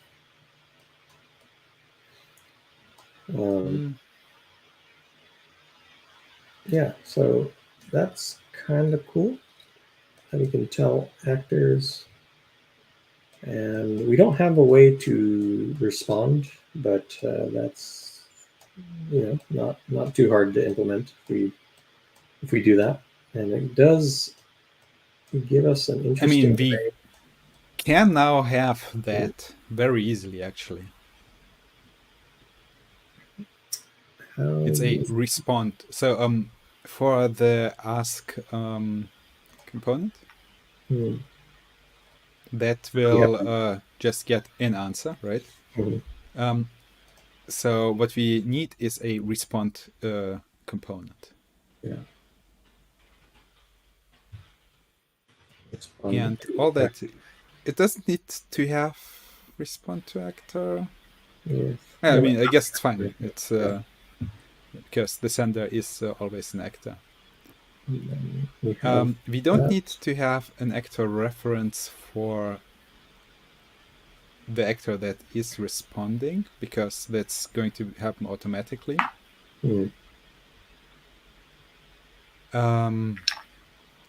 Or no, we still need that because it's using the self dot thing. So we need. But we can have. No, I would use self actor there. But I would use I would use actor ref as the self, and the like target ref or something, or receiver ref.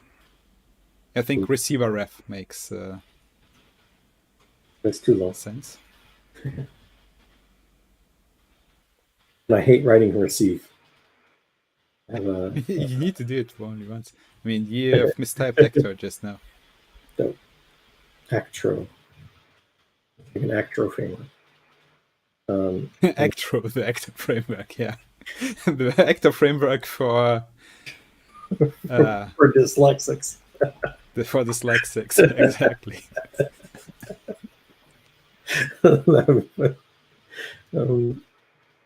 Anyway. Yeah, then we have a message, a wait time. I don't think there's. We don't need a wait time. We don't care about wait time, I think. Let's do self.send the message. Yeah. Exactly. It's just actor ref. It's literally actor ref send target ref message. Send target ref value self message value.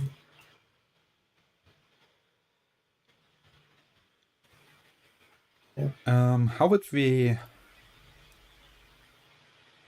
test that? Need another I guess we could just send it back. No, we don't need another actor. Is this still going? Yeah. I bought some shoes from a drug dealer. I don't know what he laced them with, but I've been tripping all day. It's like, okay, I have no more Jeremy Clarkson jokes. Let's try to end this. Yeah.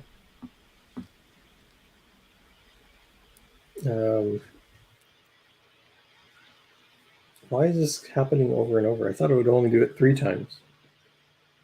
Because we sent it like 3 times, and then it's 3 times times 3 times. So it's up to 9 times that it's going to do that.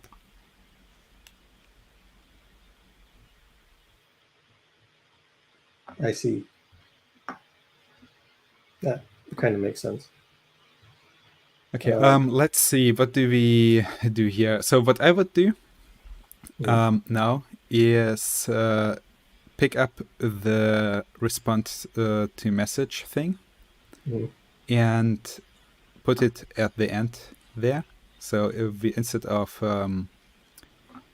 ask actor, we're using instead of tell actor, we're using ask actor. And then our response is going to go straight into response to trigger.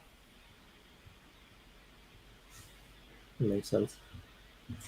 Let's go back to the mouse. Ooh.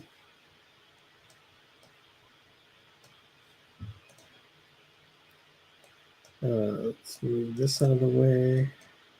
Okay, so respond to trigger would be here. We don't need these things.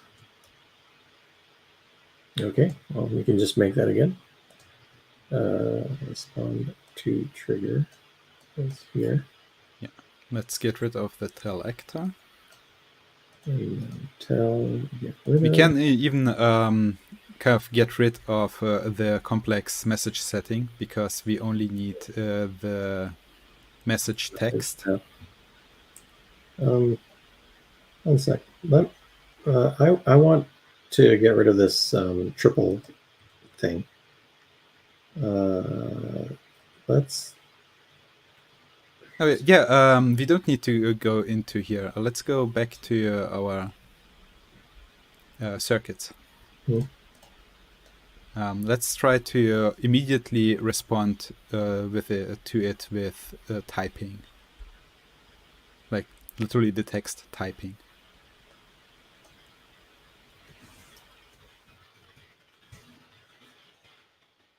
I think there's a way to, like that. That's what I wanted to do. But the message. I mean, instead of going deep into this, let's just see whether we can respond to the trigger twice. Okay, so let's do that. I think we can get rid of the complex message setting. Because we only need to send the text value of the message, not the event too.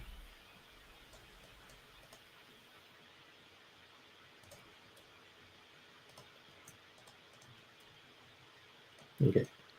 So first things because first. We're technically doing a like a method call. Yeah. Put the event. Message is message trigger. Right. Okay, next we have our ask. Actors, ask actor. And our actor comes from here.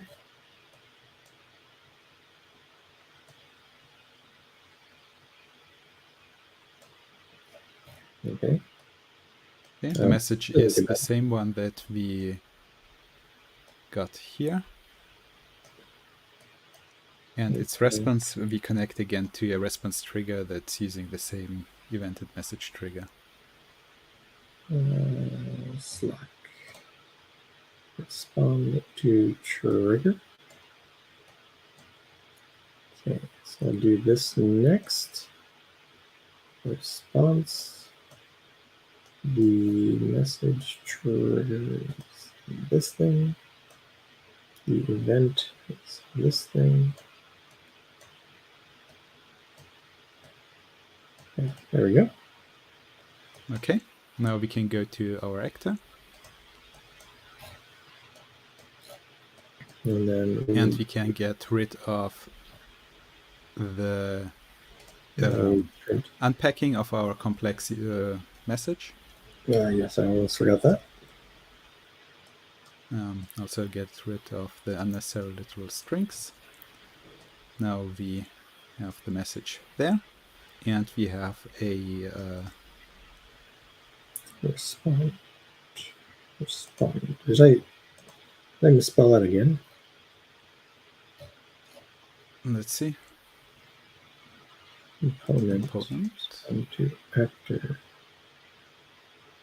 Now that one should be fine. Yeah, just need to wait. Preload. Okay, respond to actor. Yeah, the message is our completion. That's the message, and the actor ref this. There we go. I think that's good enough. I kind of simplified things actually quite a bit. Yeah. I mean, because it's literally like a method call. Yeah. Essentially, put this thing in the middle.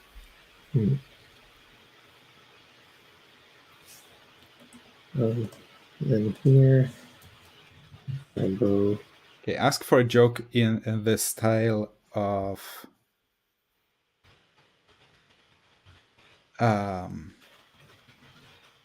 Douglas Adams. Yeah.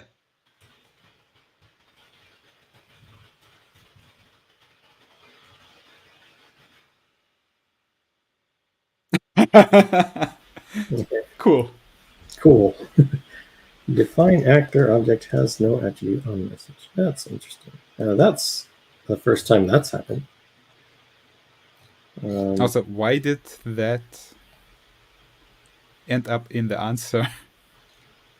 Yeah, that's a weird attribute. Define actor has no attribute on message.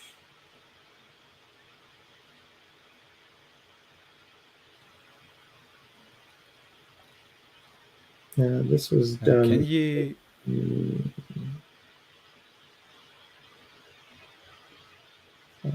Actor. Can you show us how it's hooked up again? No, where are we actually? This is respond to trigger here.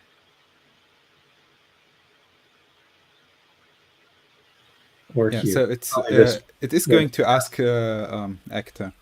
Yeah. And because we're using the thing that's all in line, we're getting one here.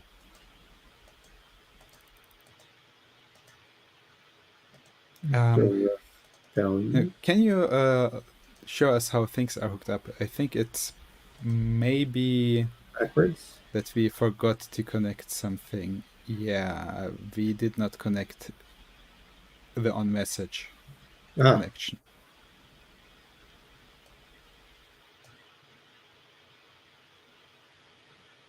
That one is very weird. No, it's actually not. That is kind of the like there is no next thing. Mm-hmm. Yeah. Okay, let's try that again. As you can see, it did the typing thing. Yeah. And it seems like the reason why I got that was a poison message kind of thing. Yeah. Something's not right in terms of that respond. I have the feeling the trigger message ref is no good. because it's doing the typing twice. Actor address object has no attribute send. Send actor ref is that. Okay, let's. And we need to do... Like we could use send on the actor system too. That's like. Okay, I see. Probably the better. Where it's self.send, so it needs to be me.send, right? Not actor. Oh, yeah. I know. So is it? Yeah, it's essentially. How do we hook things up there? Yeah, we hooked it up correctly, I think, right? The actor. No, not that. Now I mean in the code. Oh, in the code. I see. Like in define actor, how we have this here. Yes. And then the ref. And when we create the ref, it's with the create actor. Yeah. Oh, right. So, okay, I see. Let's like, can we use the message system instead to send? Tell, ask. I guess we can tell. A respond is just a tell.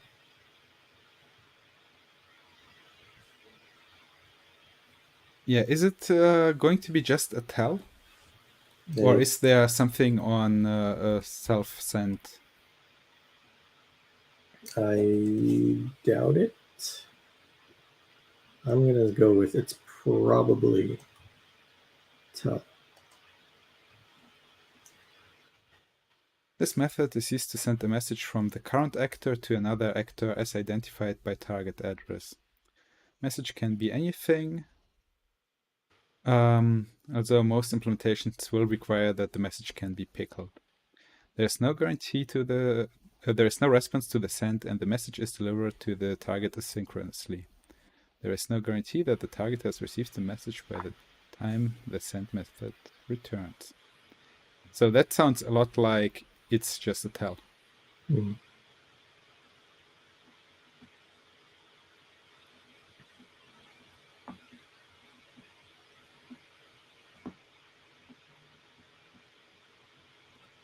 Yeah, I guess it is just a tell. So we don't even need this thing.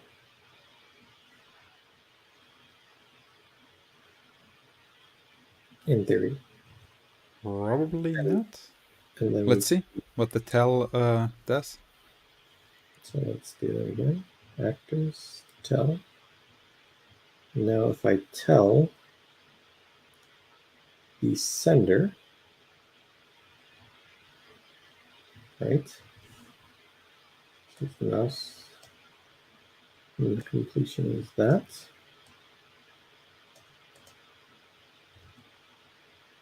Oh, the response message is any message received by the local endpoint.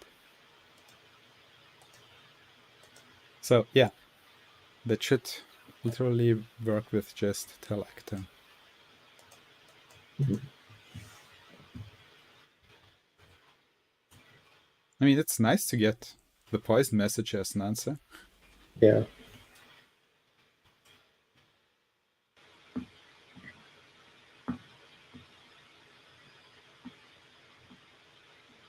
Okay. Yeah, so something is triggering it twice. I don't know if it is us or that. I mean, we're getting it looks like we're getting it twice from Slack. Yeah. Right? It's like something. And this trigger is somehow not. Slack isn't happy with our message trigger, essentially. Yeah. Respond to trigger. And the text response, chat post message response. Yeah, something. I have to look at the API. It's not. It seems to be not happy with how we're responding. But regardless, I guess that works. Like, I have some thoughts about ask and tell being equivalent. I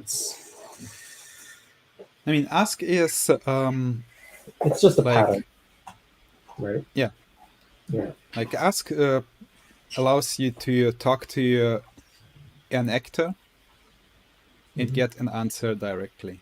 Yeah. So for example, we could create new actors whenever a new thread is created, and then they kind of, after some time, just die down on their own. Yeah. Or Yeah, we can when send them the they voice detail. receive a message from a thread, they need to restart. They could then kind of do more elaborate things. Yeah. Or, we don't necessarily need actors. We can just like use the API to get the messages in the thread, set those into the OpenAI chat, But and do that. I But mean, having it in the actor is more convenient. yeah, because now we can we have this automatic queuing system, Mhm. and we can I think we can do interesting stuff with actors now. Yeah. Kind of wonder if it's worth it to make them special.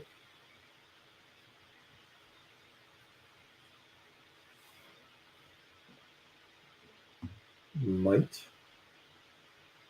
Yeah. So one thing that kind of the way that we're currently seeing it is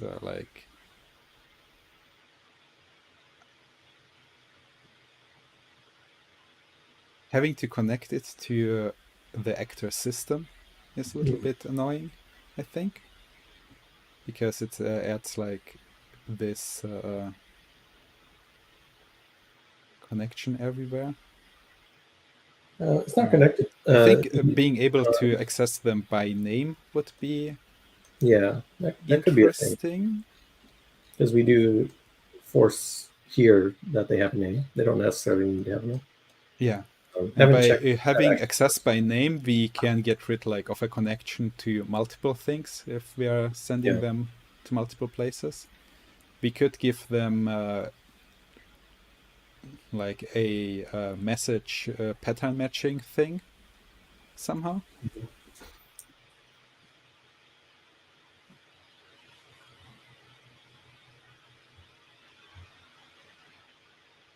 Yeah, having them. Yeah, and then that kind of gives us the ability to have sub-circuits without having to put them into different files.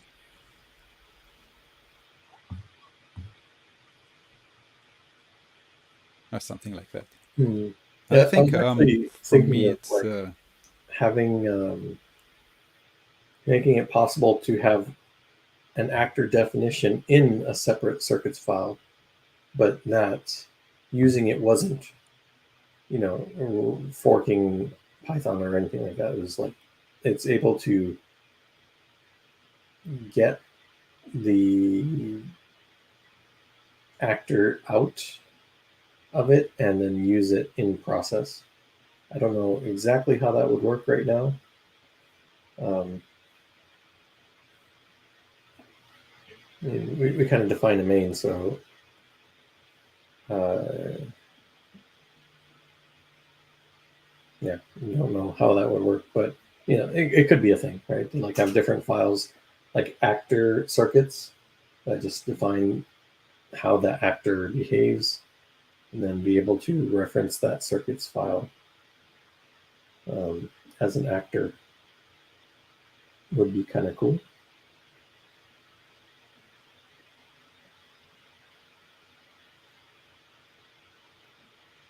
Though that might be like, well, it's cool. It might also be worth thinking like, is that making things easier for the people who are using it, right? Like, and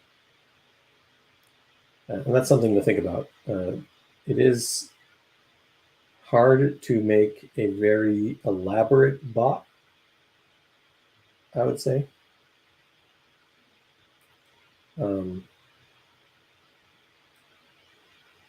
And having the actors be, well, I mean, okay, so for the bot use case, I don't think there's any advantage to using actors other than the queuing part. And that queuing part could totally be very significant.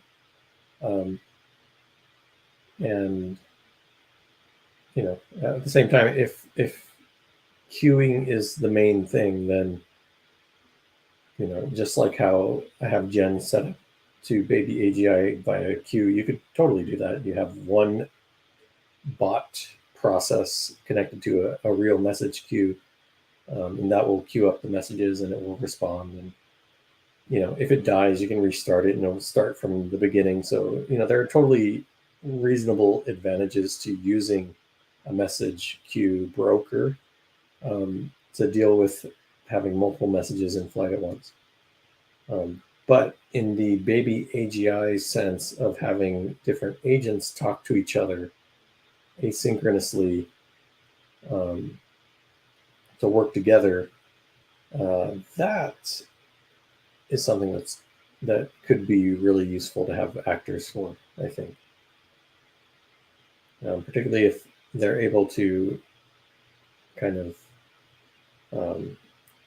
have a task creator actor that has its own state, right? And it kind of gets these messages, does the prompt, updates its own state, kind of deal, and then just have 3 or 4 of those things kind of collaborating with each other by telling. That could be a thing. Maybe that's something to try next stream or something like that. Yeah, because I need to drop now. Mm-hmm. Yeah, it is too. Sometimes I go to 3 or 4, but 2 a.m. is perfectly reasonable. There was another thing I wanted to do anyway, so I think we'll just end the stream here. And I'll then make some tutorials out of the explanation here. And thanks to the people who are still with us. It was a long, kind of technical, probably a little boring stream as we're just going into the basics. But having a tutorial, I found it too plenty interesting, especially in the end. Yeah, the ending I think was the typical kind of Express AI stream that we do.